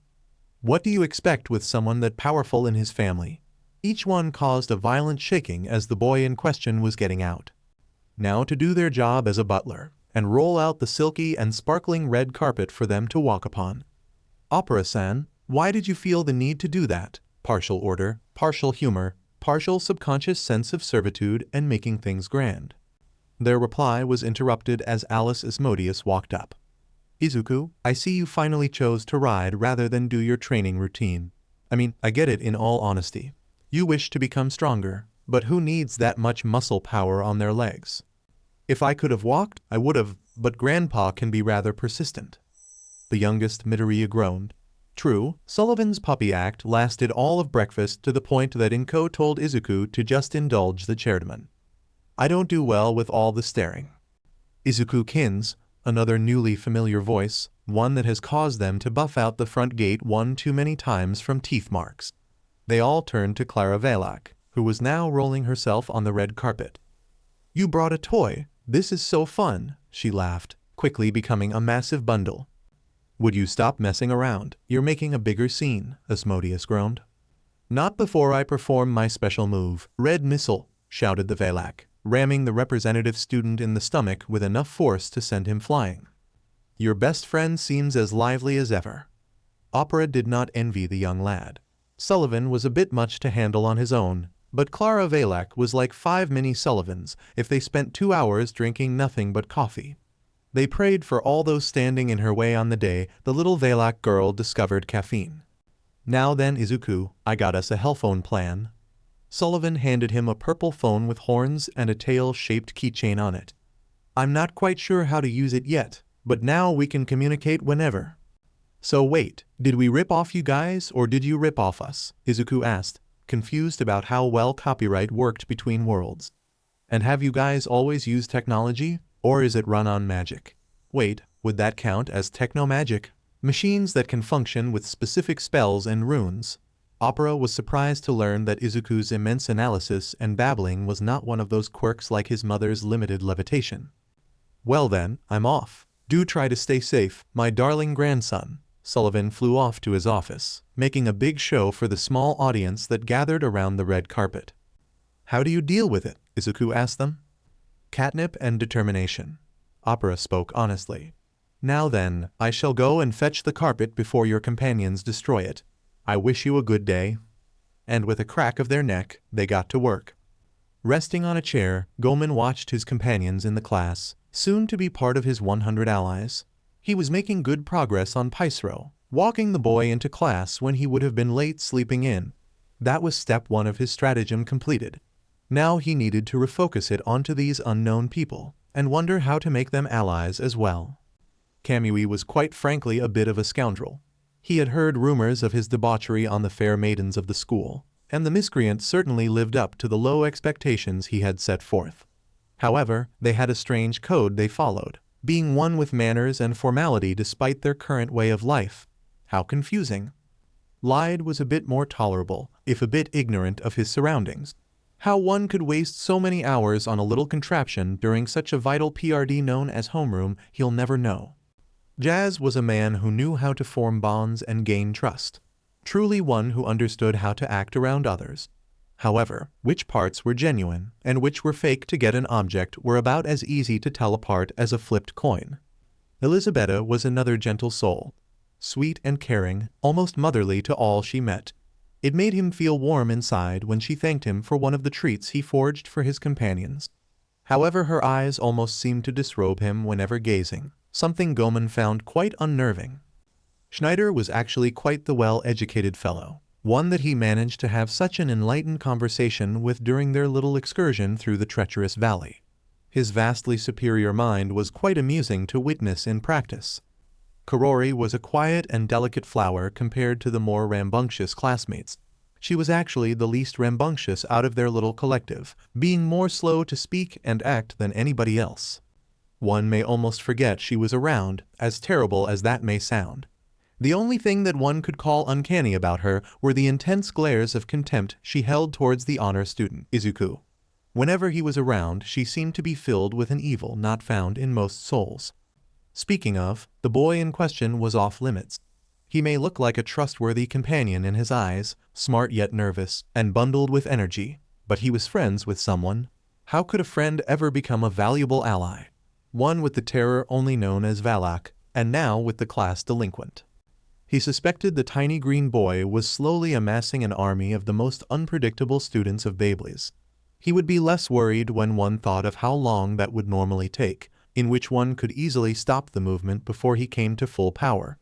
Unfavorably, however, the chair demon of the school was his grandfather, and with nigh infinite resources at his beck and call, it seemed more like an inevitability than a foolhardy plan. Along with the fact that the most unpredictable students in Babyl's were, in fact, within the very classroom they now existed in. All he could do was gather his 100 allies and hope their combined force would topple the empire of chaos Izuku wished to achieve. He could likely get Alice to help. He seemed to wish for Izuku to use his head for calm and logical thought. However, when he addressed the man in question as Alice-sama, The response he was returned with was as follows. Know your place, you peasant. Refer to me by my family name, or I'll burn you alive. So thus that bridge was likely burnt to cinders. The teacher came into the room. Fantastic. He had all his thoughts in order about the 13 people within their classroom, and thus could place all of his attention onto the man in front of them. All right, you students, we're finally going to give you actual classes for the day. Take these sheets, know your schedule, and be there when necessary. All right, time for some normal and mundane school activities, Izuku muttered happily, only to receive a stare devoid of emotion from alias Modius, and a stare brimming with emotion from Kurori. What? Excitement. For normality, peculiar in of itself, but this was regarding the honor student, who sought danger in almost every form imaginable. Whatever the madman had planned for today, Gomen was certain there was little he, or anyone else for that matter, could do about it. Elisabetta was quite pleased for the day. So many wonderful lessons she could take to heart. How to change the color of frogs into something appealing, how to gaze upon the stars and give them defining shapes to locate even when lost. Beauty could truly be found in every form of life. She was in the Botany Tower now, sitting next to potential husband 4, who was busy playing his games. So adorable the way his ears twitched every time he did good. She found the teacher walking in, a short lady taking a look around the class with the gentle smile of a grandmother. Good morning, class. My name is Susie Stolas. She spoke in a calm and cute manner, almost cat-like in her mannerisms and speech. Today I'll be teaching you all about botany, Mew. She held her hand over a tiny plant bud, just barely sprouting out of the dirt in the pot. Just place your hand over the sapling and chant Quan Quan. The plant responded in kind with a glow, sprouting almost instantly into an appealing flower with cat-like ears and eyes, big and fluffy, looking absolutely healthy. How gorgeous. Now then, all of you do the same. A little trick that helps is clearly envisioning what kind of plant you want to make. Is that right? Ah yes, potential husband 3. Then, as the future demon king, I shall prove to you all that my creation is superior. Quan Quan, he shouted loudly, aiming at his plant as it gave a bright glow, dying down to reveal a yellow spike ball on a stem with eyes and a vicious growl. Behold, the plant of power worthy of the demon king. It's eating the pot, potential husband 2 shouted as he pointed at the flower that was currently in the middle of its own self-destruction. I get that they're based on imagination and personality traits, but should they really be so self-destructive? He asked with cute worry. Of course, my rival. This is the destruction god, the one who will destroy all in his path, he shouted with glee. Oh, how passionate. B+, Stolas-sensei spoke without a second look. Obviously. So unrefined, potential husband 1 stated, looking down on his plant and placing a hand there. Quan Quan, he muttered, the flower blooming in an inferno, becoming a blazing bud of beauty. Behold, the superiority of my bloodline. Wow, a fire flower. I probably should have guessed that. Kinda obvious, potential husband 2 muttered at it. It's still amazing to look at though. A plus, came the grating, along with a kind smile. Of course, magic isn't just making something crude to destroy, it's an art one has to refine. Potential husband 1 spoke a bit too haughtily for her liking, but the power it held drove her wild inside. Potential husband 1 and his blazing flower were soaked in water, courtesy of a bucket from potential husband 3. Don't forget to water your flower, it is very important for its health. He spoke condescendingly. Actually, how would you have given water to something always burning? Asmodeus? No, potential husband 2 shouted at the fight. Oh wow, now that's something to watch. She wished that it was a bucket of oil rather than water, but it did the job well. The sparkles shining off every hit, the beauty of combat, and those were the main 4 she wanted. In order, everyone else can be anything. She turned to potential CNCBNA, giving her a smile. How's your plant doing, Kurori-chan? She asked the shy girl. She was presented with an appealing flower, shining brightly and shaped as if a dress one wore to the ball. Her heart thumped just looking at it. How amazing. Potential CNCBNA only gave an embarrassed yep with some mutters of not at all. Oh, how Elisabetta wishes she could cuddle the girl. The shouts of the 2 students drove her mind out of that space. She saw the teacher strangling the 2 of them with some branches. Now then, can we get you to calm down, Mew? After some quick nods, they were released. Oh well, time to make her own beauty. Elizabetta aimed her hand down at the flowers. Quan quan, she spoke, causing them to bloom into large and archaic-looking sunflowers, pink miasma rolling off of them. Ah, a pheromone user, charming. Izuku wrote down everything he saw. Every flower was such an insight into other people's longing, and showed off their potential thought process. Such as Jazz's money-shaped flower, which produced jewels that could be sold, although the man let out a silent tear when counterfeit was pointed out, or Lyde's roulette tree you could play games on for fun, or Picero's fluffy tree to sleep on like a baby, or Kamui's unspeakable horror that's not rated for this fic. Goman produced a flower made out of moving wind, something he found very interesting, now needing to keep an entire section dedicated to the relationship between magic and physics. He turned his head. "How's yours doing, Clara?" He was greeted by what could best be described as Picasso art in nature. It was a rainbow of colors and shapes jumbled together without rhyme or reason, eyes blinking and growling at the same time. A small baby eldritch raven rested upon the top, cawing at him. He would have to amend her using her bloodline magic based on mental pictures and imagination, because that's just too messed up to exist. She hid it inside of her shirt. "I haven't made mine yet." "Clara, normally I'd just give a lecture on how hiding a mistake doesn't make it go away, but now I'm more concerned about it biting you," Izuku told her, very cautious of whatever it is. "I got it," Jazz shouted, now holding up the plant. Wait, they never saw him get near them. How did he take it? Was it a bloodline magic? Did he somehow steal things without reaching them, giving him the persona of a thief by accident? And his train of thought was cut off as soon as the raven on the plant began to juggle. "So weird, right, Stolas-sensei?" Lyde asked with a cheeky grin, looking at the teacher who looked at the plant very strong for a few seconds. "A minus," she spoke kindly. "How?" Most of the class thought in awe. Clara giggled, clapping in happiness. Well, at least she did well, better than him. He turned to his own plant bud, ingrown and a definite F. He didn't have magic or spells he could use besides that BLD that heals demons apparently. Gazing at the ring on his finger, covered with an X on it. He could steal someone's magic if he did it right, but then the achievement wouldn't belong to him. He'd just be copying someone else's. It would be nice, just for something small at the bottom. Something from home like Himawari, or the Tsubaki, or the sakura trees that bloom. He aimed his hand, muttering "Quan Quan" to himself. Being useful, what a joke, he thought as the ring began to spark.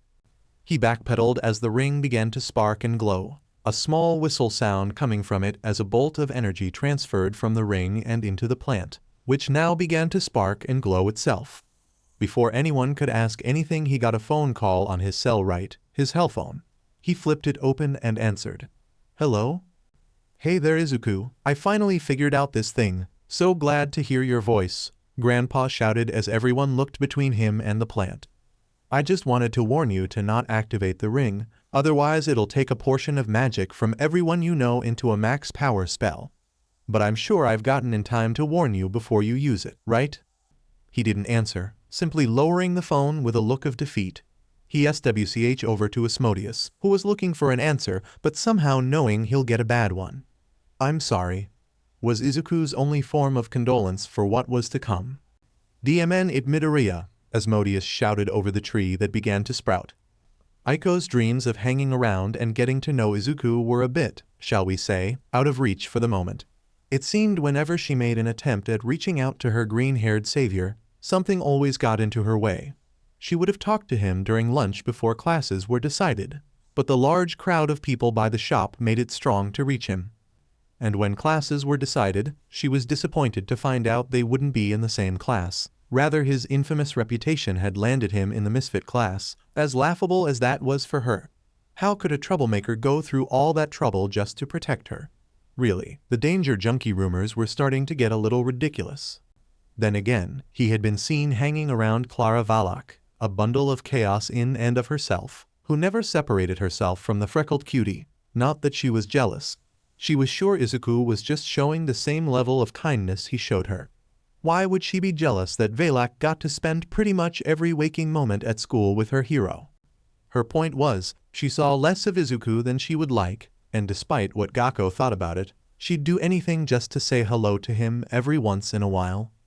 Apparently, there was some force in the universe that took pity on her because an opportunity came in the strangest of fashions. What the?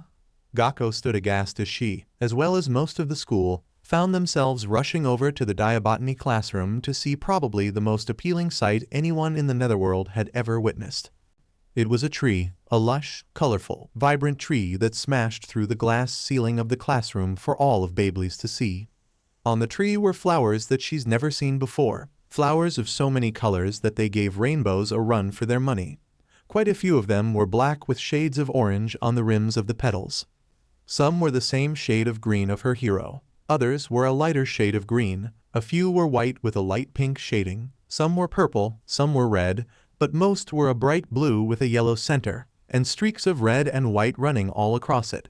All of them formed into little petals that flew into the breeze, forming a lovely haze that blanketed the sky. It was breathtaking, everyone taking pictures and talking about what to make of it. Inko herself stood flushed with Gaco. Never in history had they witnessed such a creation. Who could have done it, she wondered, as she stared at one of the petals. One that got particularly close. One that she soon learned wasn't a petal, but rather a bundle of people being launched in her direction. "Look out!" a familiar, cute voice shouted as she got out of the way, along with a flurry of other familiar-looking students tailing him towards the ground. The group crashed with a loud thud, and with the cracks on the ground, now littered with broken glass, she almost thought they were about to fall through it. Sorry. I really made a big mess of things, didn't I?" "That you did, Danger Junkie, that you did," a blonde student with a black streak in his hair answered with a smirk as he attempted to get the pile of students off of him. "And here I thought you couldn't make gardening fun. Where do you even store the mana for that massive tree? Honor student, are you a glutton or something?" asked a black-haired kid with 5 rings on his hand and sharp eyes. "Is Isuku?" Inko shrieked, her face blushing and her voice a bit too high for her liking. The voice was high enough to draw his attention as well. "Oh, Inko," he greeted, despite being buried under 2 other students. "Oh my god, I mean Divi, I almost hit you. I'm sorry, it was a malfunction. There was a late call and a lot of sparks." He started to mutter in self-deprecation. That wouldn't do, he was great as he was. "No, it's fine. We're first years after all, so an accident or 2 is bound to happen, right?" She gave a laugh too forced for her liking. "Accidents don't usually end with people almost dying," Asmodeus cried out, barely able to make his voice heard as a foot was planted on his face. "Velak, get your disgusting feet off of me, I can hardly breathe." He was answered with a light kick by said foot. "What are ya talking about, as? That was fun. Izuku-kin's super plant was great. Just think about how many games we can play here. Oh, can you make another big one we can fly on?" she asked with a laugh that seemed annoying to Inko personally. "Clara, you have wings, we don't need a massive tree to fly," Izuku justified. "Although now I have 2 near-death experiences with air travel," he muttered. "Ah, a man who rushed into danger, so cool. I guess I should have figured you would have made this, though." Inko pointed at the tree, now having about a third of the student body under its lively branches. "It's appealing, Izuku. I've never seen anything like it." He did that little body shake he tended to do, but there was no danger around. Oh, that. Like I said, I didn't mean for any of this to happen. I was just thinking about home, I guess." He got a good look at his creation. "Though, I wonder why it's so colorful. I was thinking about a sakura tree, but why are there so many colors involved? Is it because of the ring taking it from people I know? If so, how does it decide?" He was cut off from his rambling as one of the black and orange-tipped petals fell into the hallway, staring at it in a pale horror. "Yo, Izuku, what's up?" asked the blonde student as Izuku shook out of it. "Nothing, lied-san, just realized I should probably help Stolas-sensei clean up my own mess before anybody gets mad. Clara, you wouldn't happen to have a rake and a few trash bags?" "You got it, best friend," she handed him the items. "Huh. What were friends? Why was Izuku friends with Clara? Why wasn't she friends with Izuku?" "Inko," Gaco shook her, snapping her out of it. "You stopped breathing for a whole minute. Izuku said he'll see you later and left." "He'll see me again?" she screamed, feeling herself close to passing out. Oh, how great this was. Susie should have really been more mad about the destruction of her tower. They were the misfit class, they should have been told off like normal teens should. But the tree that Midoriya grew was so amazing, a harmonious collage of everything that made their class show off. Along with that, the boy even offered to help clean up the mess. "Thank you again, Midoriya." She smiled at him, putting some of the stone blocks into a bag. "No problem, it's the least I could do. It's my mess after all." He smiled as well, shoving broken branches into bags. "Sorry again about the mess, I didn't mean to cause you so much trouble." Quite humble. She wondered why Caligo complained about the boy so much. He acted like a model student pretty much the entire day, nearly destroying the classroom by accident notwithstanding. "You have a lot of potential," she spoke, gesturing to the massive tree. "I wonder how you ranked FUNN," she asked him, looking with curiosity. "Well, I never got an official ranking when I was up for the ranking owl. It gave me a ring I can't take off instead of a badge." He laughed in a way that suggested it was the only thing keeping him stable at that fact. "So they gave me the lowest possible rank as a default. But it's not too bad, now I'm like everyone else," he said with a smile. Most demons would have complained more or demanded a higher position, but the kid didn't seem to see it as much of a setback.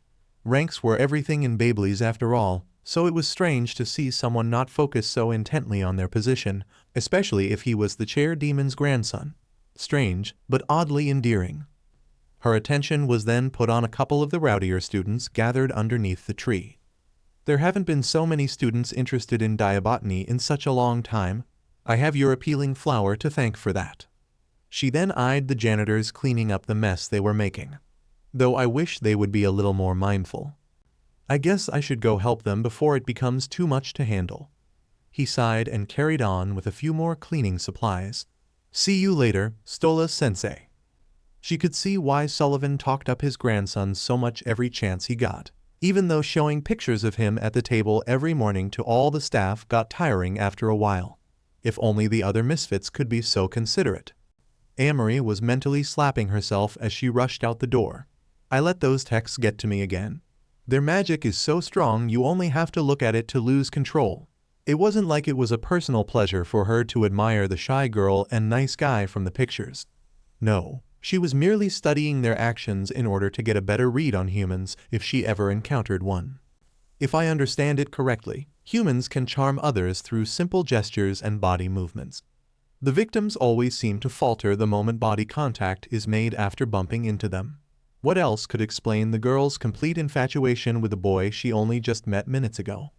"Father said humans have developed strange powers over the years, but I never expected them to be so devious." It was a good thing she was going the extra mile to study the forbidden texts in massive detail. If humans could be that powerful, who knows how strong this Izuku Midoriya could be if her suspicions were correct. Just now she got a report from Zagan about how he made a massive tree appear. Given the forbidden texts, it seemed to be a tree from the human realm, which doubled her suspicions on him. She would protect Beyblades at any cost, which was why she was taking the text she was studying today back home. It's not like I'm taking it back home for my own amusement, it's strictly research. I would never do anything as selfish as using such sacred. Her mental focus was completely thrown to the side as her vision was filled with what she assumed to be gardening supplies. She hit the objects, falling onto her, but she let out a groan, undignified. She was already a second year. How could she let herself get distracted so easily? She no doubt made herself look like a fool to whoever she bumped into, losing whatever respect the individual ever had for her. "Oh, I'm sorry, I was distracted carrying some supplies. Are you okay?" The voice was unfamiliar, and she looked up to be greeted with green hair. His face was immediately recognizable, seen from her investigations and school papers. Izuku Midoriya had knocked her over, hand extended in worry. Her face flushed brightly at the green-haired first year. A sudden image of one of the text images flashed in her head, particularly one depicting this exact scenario. Ba-dump. Her face glowed red. Her brow sweated. The boy in question kept looking at her in a manner that one could describe as cute worry. "You're not hurt, are you?" Her heart was racing. He was using his charms on her. "You there, you're the honor student Izuku Midoriya, correct?" Amory sprouted up and shot an accusatory finger at him, almost daring him to lie. "Ah, yes, I am Izuku Midoriya, he shook. He knew this was dangerous and was now trying to challenge her. Fighting on the first day, summoning a demon as a familiar, gaining an immeasurable rank, creating an otherworldly tree, and now attempting to make me fall in love with him. He is dangerous. She placed her hands on his cheeks, squishing his face and preventing him from moving anywhere. There's no doubt about it. He is undeniably a human. He doesn't have the right structure, and the distinct lack of horns on his head helped her case. Did I do something to offend you? He trembled more, obviously getting more excited by the second. This is bad. The moment word gets out that a human lives in the netherworld, chaos will be sure to erupt. That's not to mention whatever insanity he surely has planned. Her suspicions turned out to be correct. She knew what she had to do from here. I'll keep him restrained until I can reach my father at otherworldly border control. Then he can be dealt with by the proper authorities. What's that? He asked. Looking down at son of a WHR, she dropped the forbidden text. He was already picking it up. She needed to get it away from him before. First love memories? He sputtered out with a confused look. What's a romance manga doing in the netherworld? The boy asked no one in particular. You can read the forbidden text, she asked. His only response was to give her a confused look. Of course I can, it's in Japanese. He trailed off, slowly becoming a frozen statue. He could read the text. The one she had tried her hardest translating only to end with complete failure. Maybe there was something to gain from keeping a human to herself. Gama, I'm dead, I am 100% dead. The saddest part was he caused the situation himself. He always thought Grandpa was going to blow his cover, or Caligo offing him with an axe in his sleep, or the next random bullshit in his life jumping when it felt like. No, this was because he spoke before he thought, all on him. Way to go Izuku, you've won a free trip to hell, if there's an actual spirit one instead of being here now. Why do I have to speak my mind all the time? Why couldn't I develop another skill other than analysis, like cooking? Maybe then my life wouldn't have been so useless back on Earth. Now I'm going to get eaten and Mom will be alone here. Will Sullivan still keep her around? He only wanted a grandchild. I'm doing it again. He only had one course of action now. Lie and run for the hills, change his name to Jack Miko, and start a life as a paper printer salesman. Well, it was nice to meet you. Here's your book back, don't mind me, I'll be on my way. He was cut off by the hand grabbing his collar, slowly dragging him away. Worth a shot. Nice knowing you, universe. I always thought you were a bigger PP than Bakugo ever could be, he thought bitterly as he was carried off into a nice-looking room. If she eats me, I hope I at least taste good. Who knows, with my super BLD here, she just might gain superpowers. Ironic for the quirkless kid. Now begin, please. The red-headed girl, who now that he noticed, looked a bit like Opera-san, spoke, sitting across from him as he held the manga on a small table, with tea and pastries on the side. Not to be rude, but I have a few questions, Izuku said tentatively. You may have 3, the girl said, not giving him a form of emotion. 3 were 1,000 too few, but he'd make them count. Okay, let's start with who are you? What am I doing here? And are you related to a demon butler named Opera? He asked. She blinked a few times before sighing. I'm Amory Azazel, head of the student council battler. Well, that was one question answered easily enough. Student council had to exist in any school, and likely held enough power to severely threaten anyone out of line, meaning she could decapitate him before he moved 3 feet. I am not related to Opera, although I believe he may be a distant relative. He doesn't share our BLD. Our BLD, was it bloodline magic that determined families? Seemed pretty narrow in all honesty. And finally, you're here for one purpose, to read. You want me to read? Izuku was trying to wrap his head around the current situation. To you, he pointed to the book. This romance manga? This was either the start of a prank video or a very bizarre porno. Her face suddenly turned very flush, likely realizing what he said. Romance manga? She asked, confusion evident in her voice. What is this manga, and why does it involve romance of all things? Oh right, Netherworld. They had their own language he could only read from a spell Grandpa gave him, and thought humans were a mythological creature from fairy tales. Even if she knew he was human from the book, she had no clue what the book itself entailed. She seemed very curious about it though. And even though he had a million questions, mostly pertaining to how the hell she got her hands on a book from the human world, that curiosity was probably the only thing saving his butt from going on a skillet. Well, manga is what we call comics or graphic novels where I'm from. They're a type of book, and they range from genre to genre about a wide variety of topics. And well, this one in particular is about romance, exploring relationships between two teenagers, how they meet, how they develop feelings, how they deal with growing up and their future, stuff like that. I see. So it's a study guide on how to form relationships. That wasn't it at all, but she seemed to be pretty elated, and she wasn't trying to kill him, so already this situation was going better than how it usually goes. I have to learn more, for purely practical reasons. Now start reading. All right, he responded meekly. Even if this Amory wasn't a demon, she was still a girl, a tall, strong, boisterous girl that was far out of Izuku's league no matter how you looked at it. There was no version of this situation where he didn't comply with what she demanded. We're starting at the beginning, right? And so began probably the most awkward hours of Izuku's life. It was extremely embarrassing to read out loud in front of a girl, especially when she requested he do voices to understand the context more effectively. His voice got especially squeaky when reading any of the female lines. What was even more embarrassing was Amory asking questions about plot points she didn't understand. Wait, what's this date they keep talking about? Oh, it's, a date is usually when two people get together and hang out, usually to learn more about each other, Izuku responded with a shaky smile, and then got pale for a second. Wait, by that logic, this is technically a date. Double wait. That would mean I've been on tons of dates with Clara. It went like that for hours, and as embarrassing as it might have been, he actually got invested in the story as well. It was strong not to when he was the one reading it. He finally closed the book and noticed the black sky. What? It's already night. He checked his hell phone, and sure enough, it was filled with worried texts from Sullivan, Opera, and his mother, as well as Clara asking when they were going to play again. I've made them all worry. I should probably get going. His phone was taken out of his hands. Huh?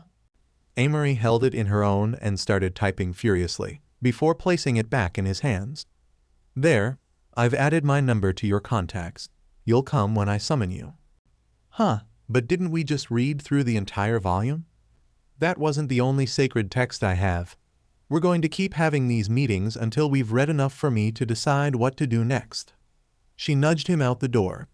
Now get going. You have a full day tomorrow. Now it made sense. She had some important family members that managed to get their collection on a bunch of manga. And the only reason he's lived as far as he has been for so long was because she needed a translator.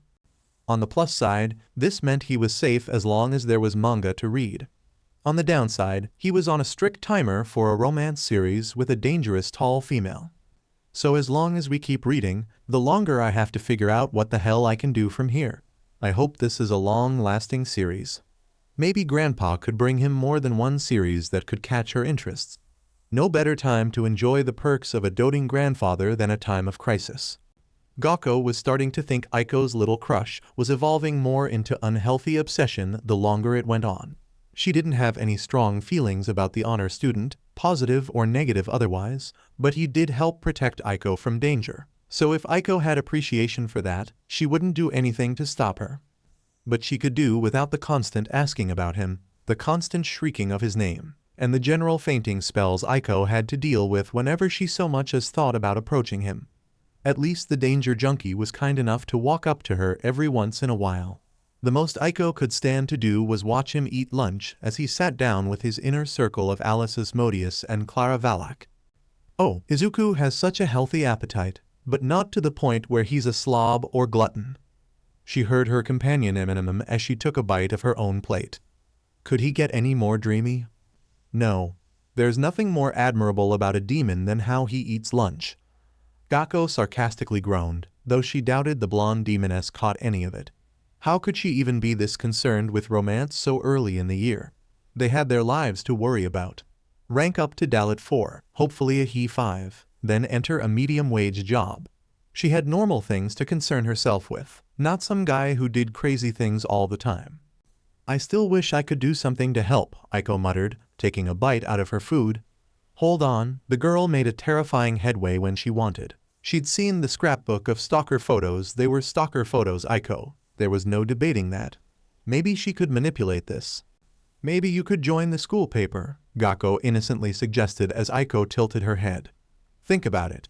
Izuku obviously loves gathering everyone's attention, and he's been the main headline twice already, so he's probably going to be on the front page sometime soon. It's perfect. You can have an excuse to seek him out wherever he goes and take as many pictures as you want, while also gaining credit for it. Aiko's eyes widen as she gives a small scream of happiness, hugging Gaco tightly. That's an awesome idea, Gaco. Thank you.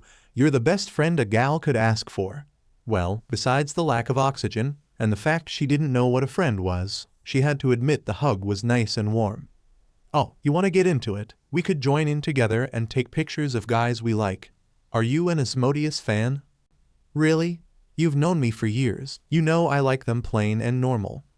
Like that Shaoran Tufel guy from Class D. He seemed nice and he never got into insane destruction like the misfit class. Yeah, you and your sanity FTSH, Inko said jokingly. So, how are you doing for the exam? Inko asked Gaco, taking a bite of her sandwich.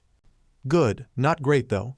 I don't think I can expect to rank up this time around, but it is early in the year. She was glad the conversation was steering less towards danger-prone thrill-seekers. Ha, Izuku left. She slapped her mouth, realizing too late what she had done. What? Where is he? Inko yelled across the room, fortunately not gathering a crowd as everyone seemed to focus on their own business, like normal people would usually be. It must have been super important if he left Asmodeus and Velak behind. Wait, this could be my one chance to get some alone time. Do you know what you actually want to say to him? Gaco calmly asked, not taking her eyes off her food, and that was all it took for Inko to return to a sputtering mess, frozen in place. Her friend, was she using that word right? Could be a moron sometimes, she thought with a sigh. Such a restless rival. Asmodeus turned to the intruding voice of Sabro, and he gritted his teeth. His standing with Midoriya was bad enough, but that danger junkie had to go off and befriend the mammoth of a hooligan who never knew when to shut up. Already rushing off to face his next trial in life. Truly worthy competition for myself.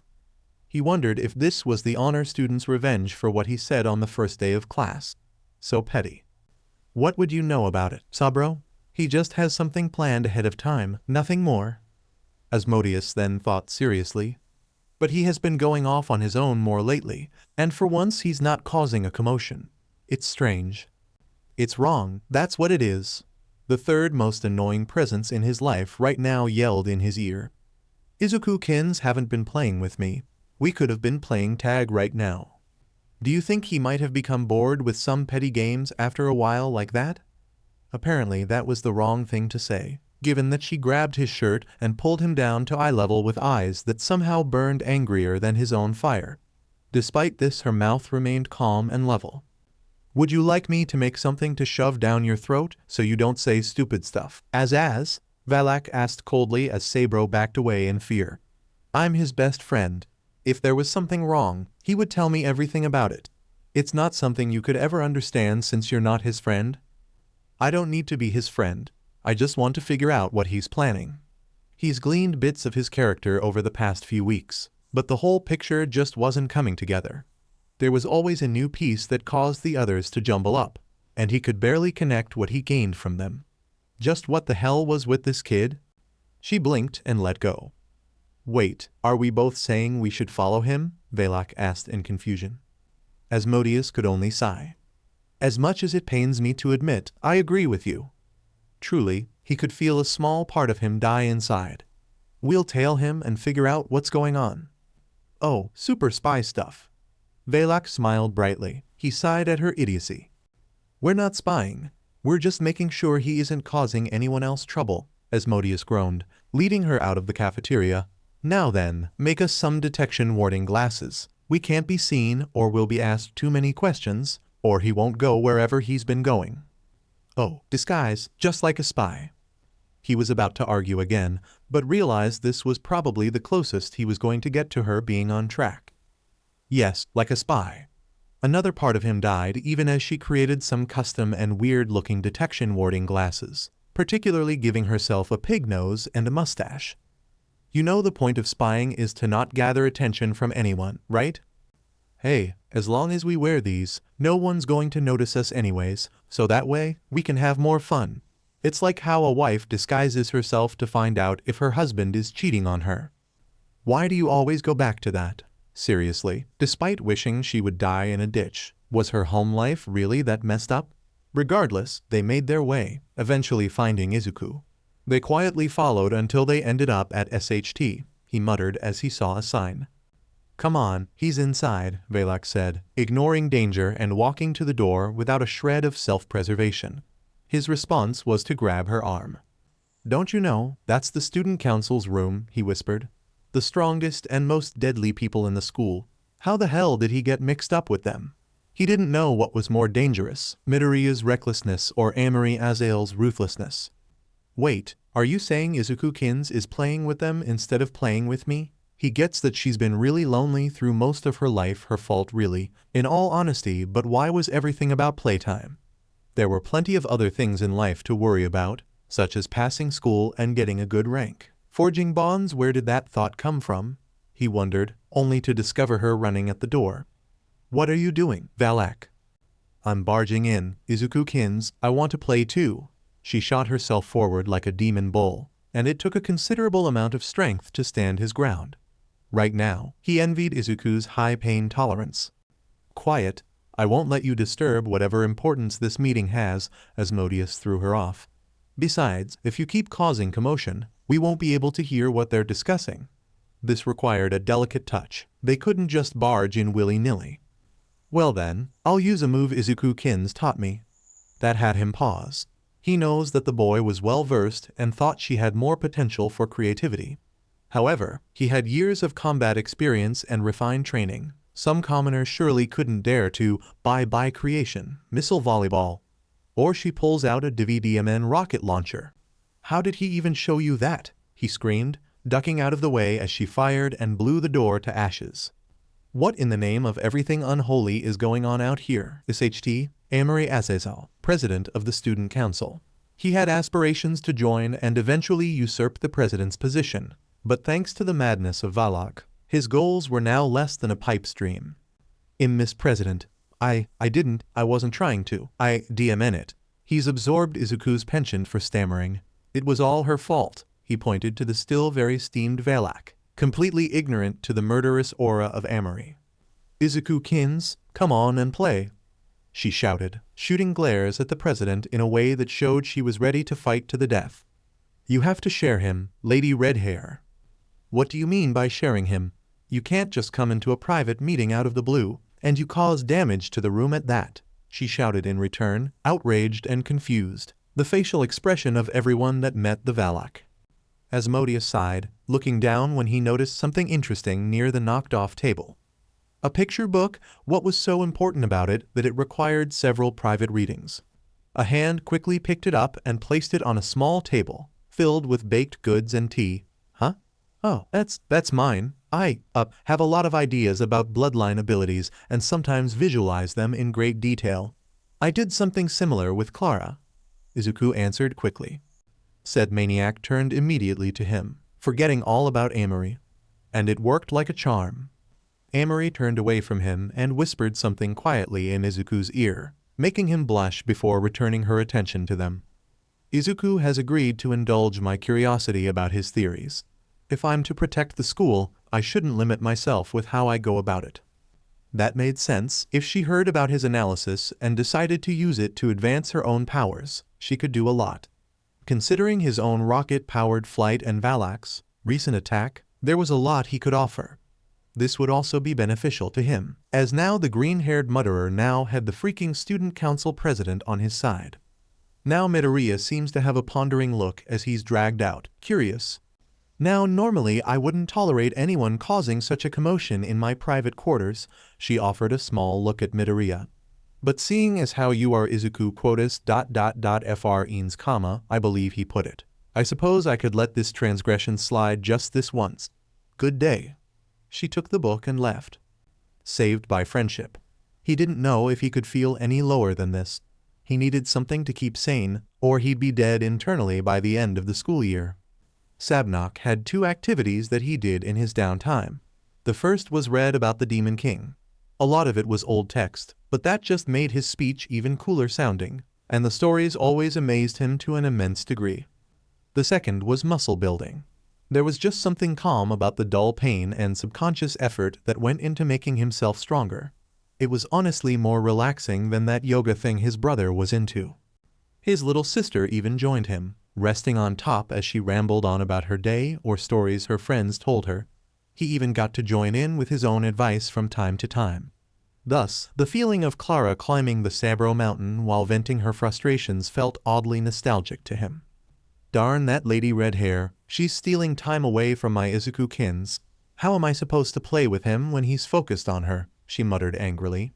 He just wants to help because he likes bloodline magic so much. I can do bloodline magic. I can make everything, she shouted in anger as he worked on his biceps.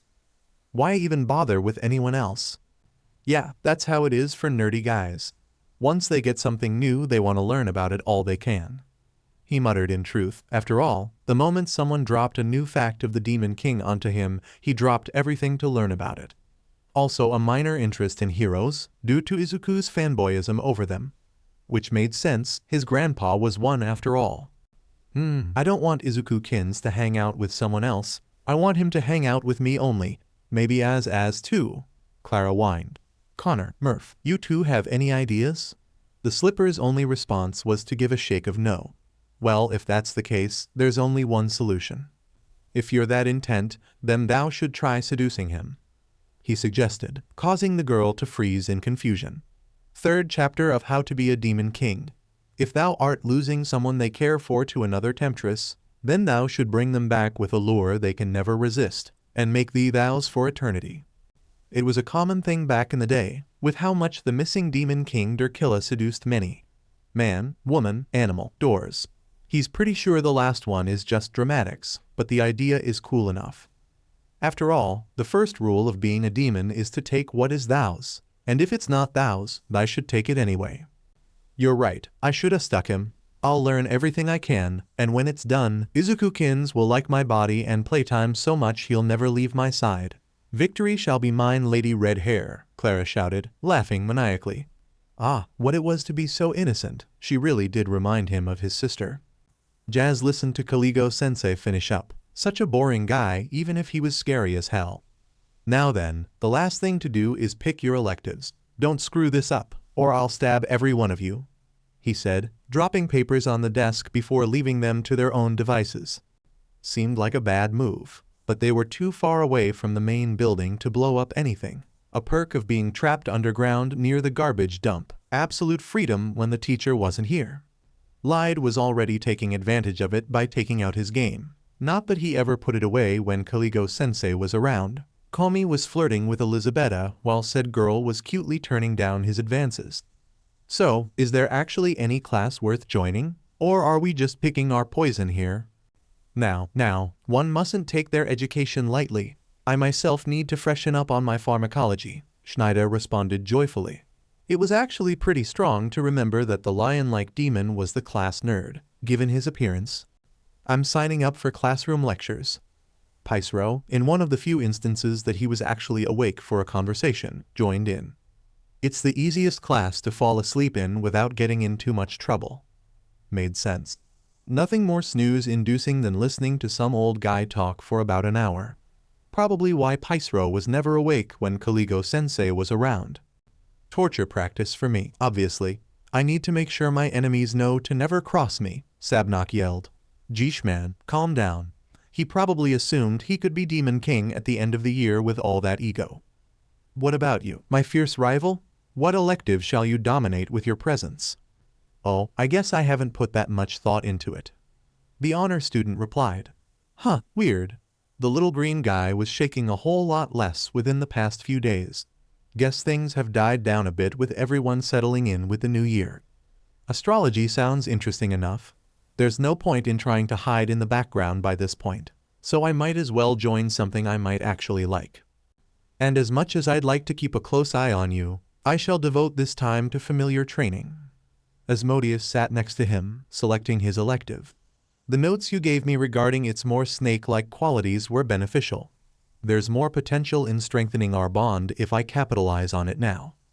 Oh right, Izuku had this weird fascination with everyone else's bloodline abilities, always taking notes about them and bringing them to show others how to use them. He had to admit, he never thought about expanding his range until now. Heck, with how Izuku described everything, he could even possibly take anything inside a locked safe if he focused enough. Maybe this was how the honor student planned to sow chaos now. Well, if he got to nab more cool stuff, then sign him up. What about you, Clara? What do you plan on signing up for? The honor student asked, and the gremlin froze in an attempt to hide what she was circling down, only for the paper to fly into Izuku's lap. Ooh, Izuku froze like his friend still a strange word did, seemingly stupefied by whatever choice Valak made. Oh come on, no need to be dramatic. I'm sure whatever she picked couldn't be anything. Asmodeus took a gander at the paper as well, and sure enough, he froze, but not before saying what it was that baffled him. The Succubi Essential Course in Astucton. Yikes, that was an image Jazz didn't know whether to laugh at or be afraid of. Judging by the rest of the male students' reactions, it was clear they all shared the same thought. That's not right. Oh, you poor thing, I thought you were just a bad student, but I didn't know it was this serious. Asmodeus found his voice first and gave Valak a look of pity. You never learned how to read. I can read just fine, I know what I'm doing. She jumped on the table and pressed her forehead on his face. You're just jealous you won't be touching any of this once I'm done. As if I would ever consider a blundering dumbass like you. You're lucky to even share the same air as me. Clara. Izuku looked pretty pale. Not that Jazz could blame him. The idea of someone so innocent looking in physical appearance at least, her reputation would speak otherwise. Engaging in anything like this probably rubbed him the wrong way for many reasons. Reasons that probably even made Kami feel uncomfortable. Why are you signing up for a Seducton course? No reason at all. Just looked like fun, Clara whistled as she took back the paper and rolled it up. Just watch me, Izuku-kins. I'll become so sexy you'll fall head over heels. Guyana, even hearing her say it out loud sounded so wrong. Where were the earplugs he stole from Paisro? Rain gave a sly smile at the crowd that gathered in her classroom. Such potential this year it seemed. All these little buds of beauty would soon bloom into appealing flowers of sensuality. Of course, with a little guidance from her. Welcome girls to our little paradise away from boys. I'm here to teach you all the art of seduction. She spoke with a sultry sway of her hips as the girls gasped. Now then, seduction isn't just some form of PRSDTN. It's a way to help demons relieve their stress ever since day one. Can anyone tell me why relieving stress in a demon is important? She asked the class, noticing the white-haired girl's hand go up. Yes, Crosel. If a demon builds up too much stress, their wicked phase can occur, causing a massive amount of damage to their surroundings, those around them, and harm to other demons. She stated with a shy blush. They'd have to work on her confidence. The shy girl act only got you so far unless it was intentional. Exactly. Sexiness isn't just a label we slap all willy-nilly. It's an art form, a way of life that can be cultivated and blossomed into something appealing.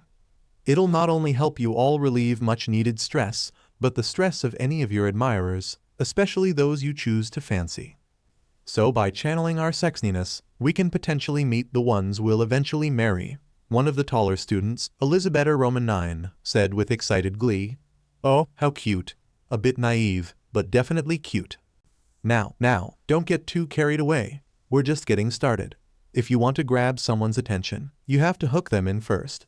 As a succubus, my kind is able to change our forms at will to fit our prey's preferences, but I'll firmly establish right now that the most important part is making sure your prey falls for you. She spoke with a pose and a wink, causing everyone to blush. Good, they were impressed. Now to get into material. Ma'am, she has art of Seducton Roman 2, Gaco said, pointing at Dusanko the eye-stalk gal. A look showed that indeed, she had the book meant for upper years. It's from my sister. We should start while we're ahead, right? Dusanko asked with a sly wink. She would have to tone down on that girl's overconfidence. It was never sexy to be a know-it-all. Now you need to learn the basics before you can get to the advanced stuff. or else you'll end up in a bad situation. She had seen rookies crash and burn when they tried to go straight to second base before even getting the conversation started. Lots of crashes and burns there. Objection. Learning denser material now when we're younger can help us boost our skills later, shouted someone who wasn't supposed to be in the class.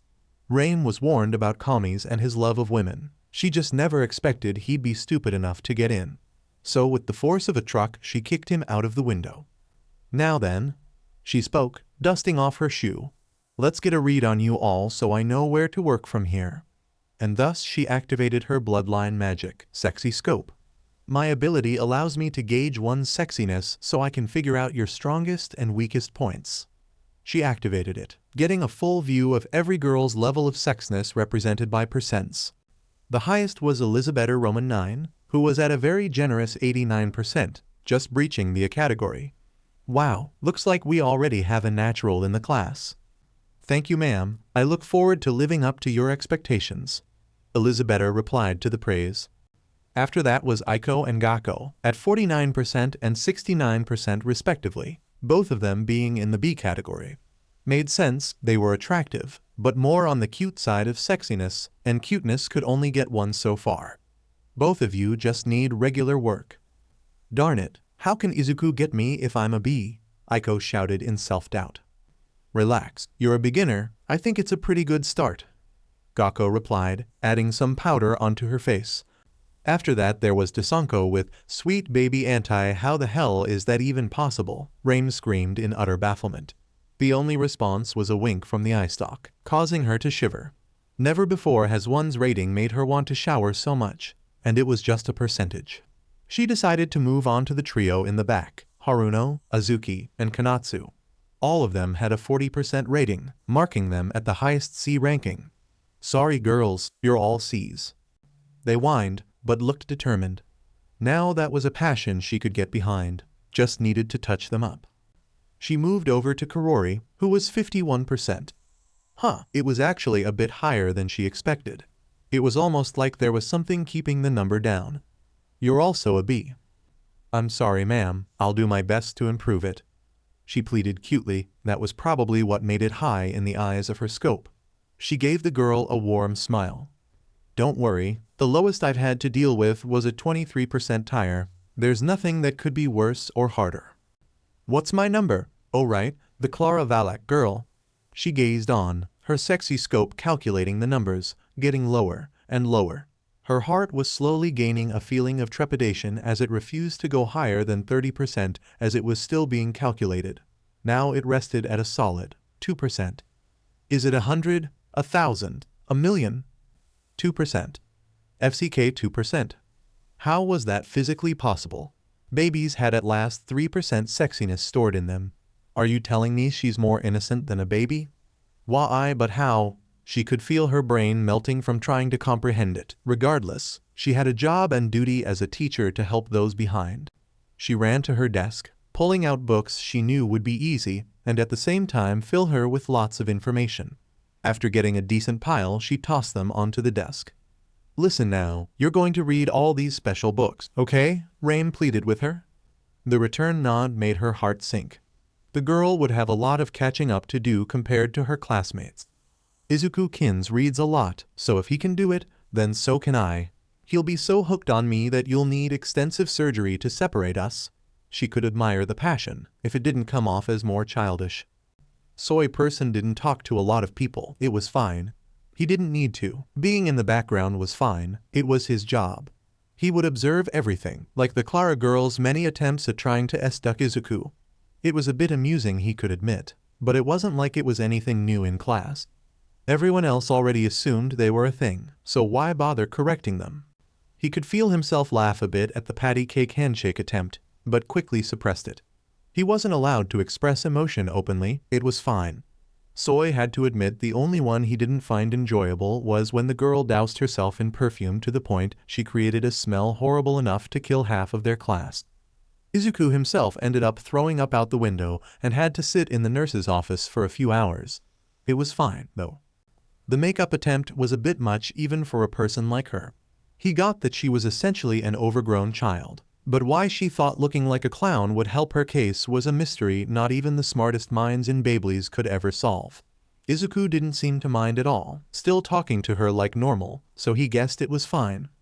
He had no idea what she was thinking when she dressed herself like a giant pom-pom. Yeah, it grabbed Izuku's attention, but he just assumed it was just one of her on-a-whim games, so there was nothing accomplished there. It was fine, no? He moved down the halls as he was lost in thought, before noticing Clara try another attempt. This time it seemed she held everything from before in hand. He quickly deduced the logic she was going by. If I use everything, something's bound to combine in her work. It was stupid in all honesty, but he couldn't bring himself to walk up and tell her. It was fine. She quickly began rushing at him, the slippers somehow growing tiny feet as she became a living locomotive, posing with perfume, pom-pom dress, and makeup, trying to tackle him with a kiss. Izuku's only response was to duck, saying, "You won't tag me today," as she instead hit Kaligo-sensei in the stomach strong enough to send him flying.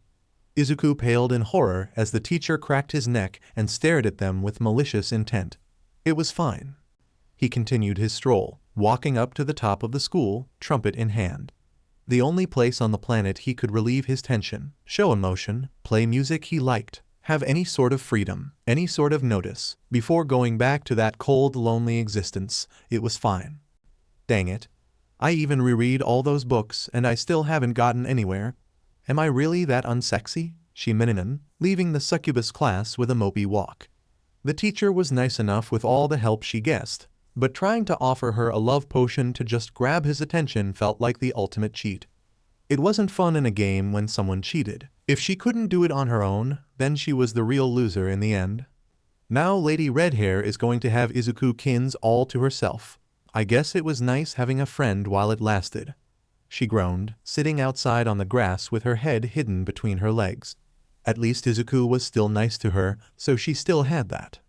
"Hey, Clara," she could hear him now, such fond memories.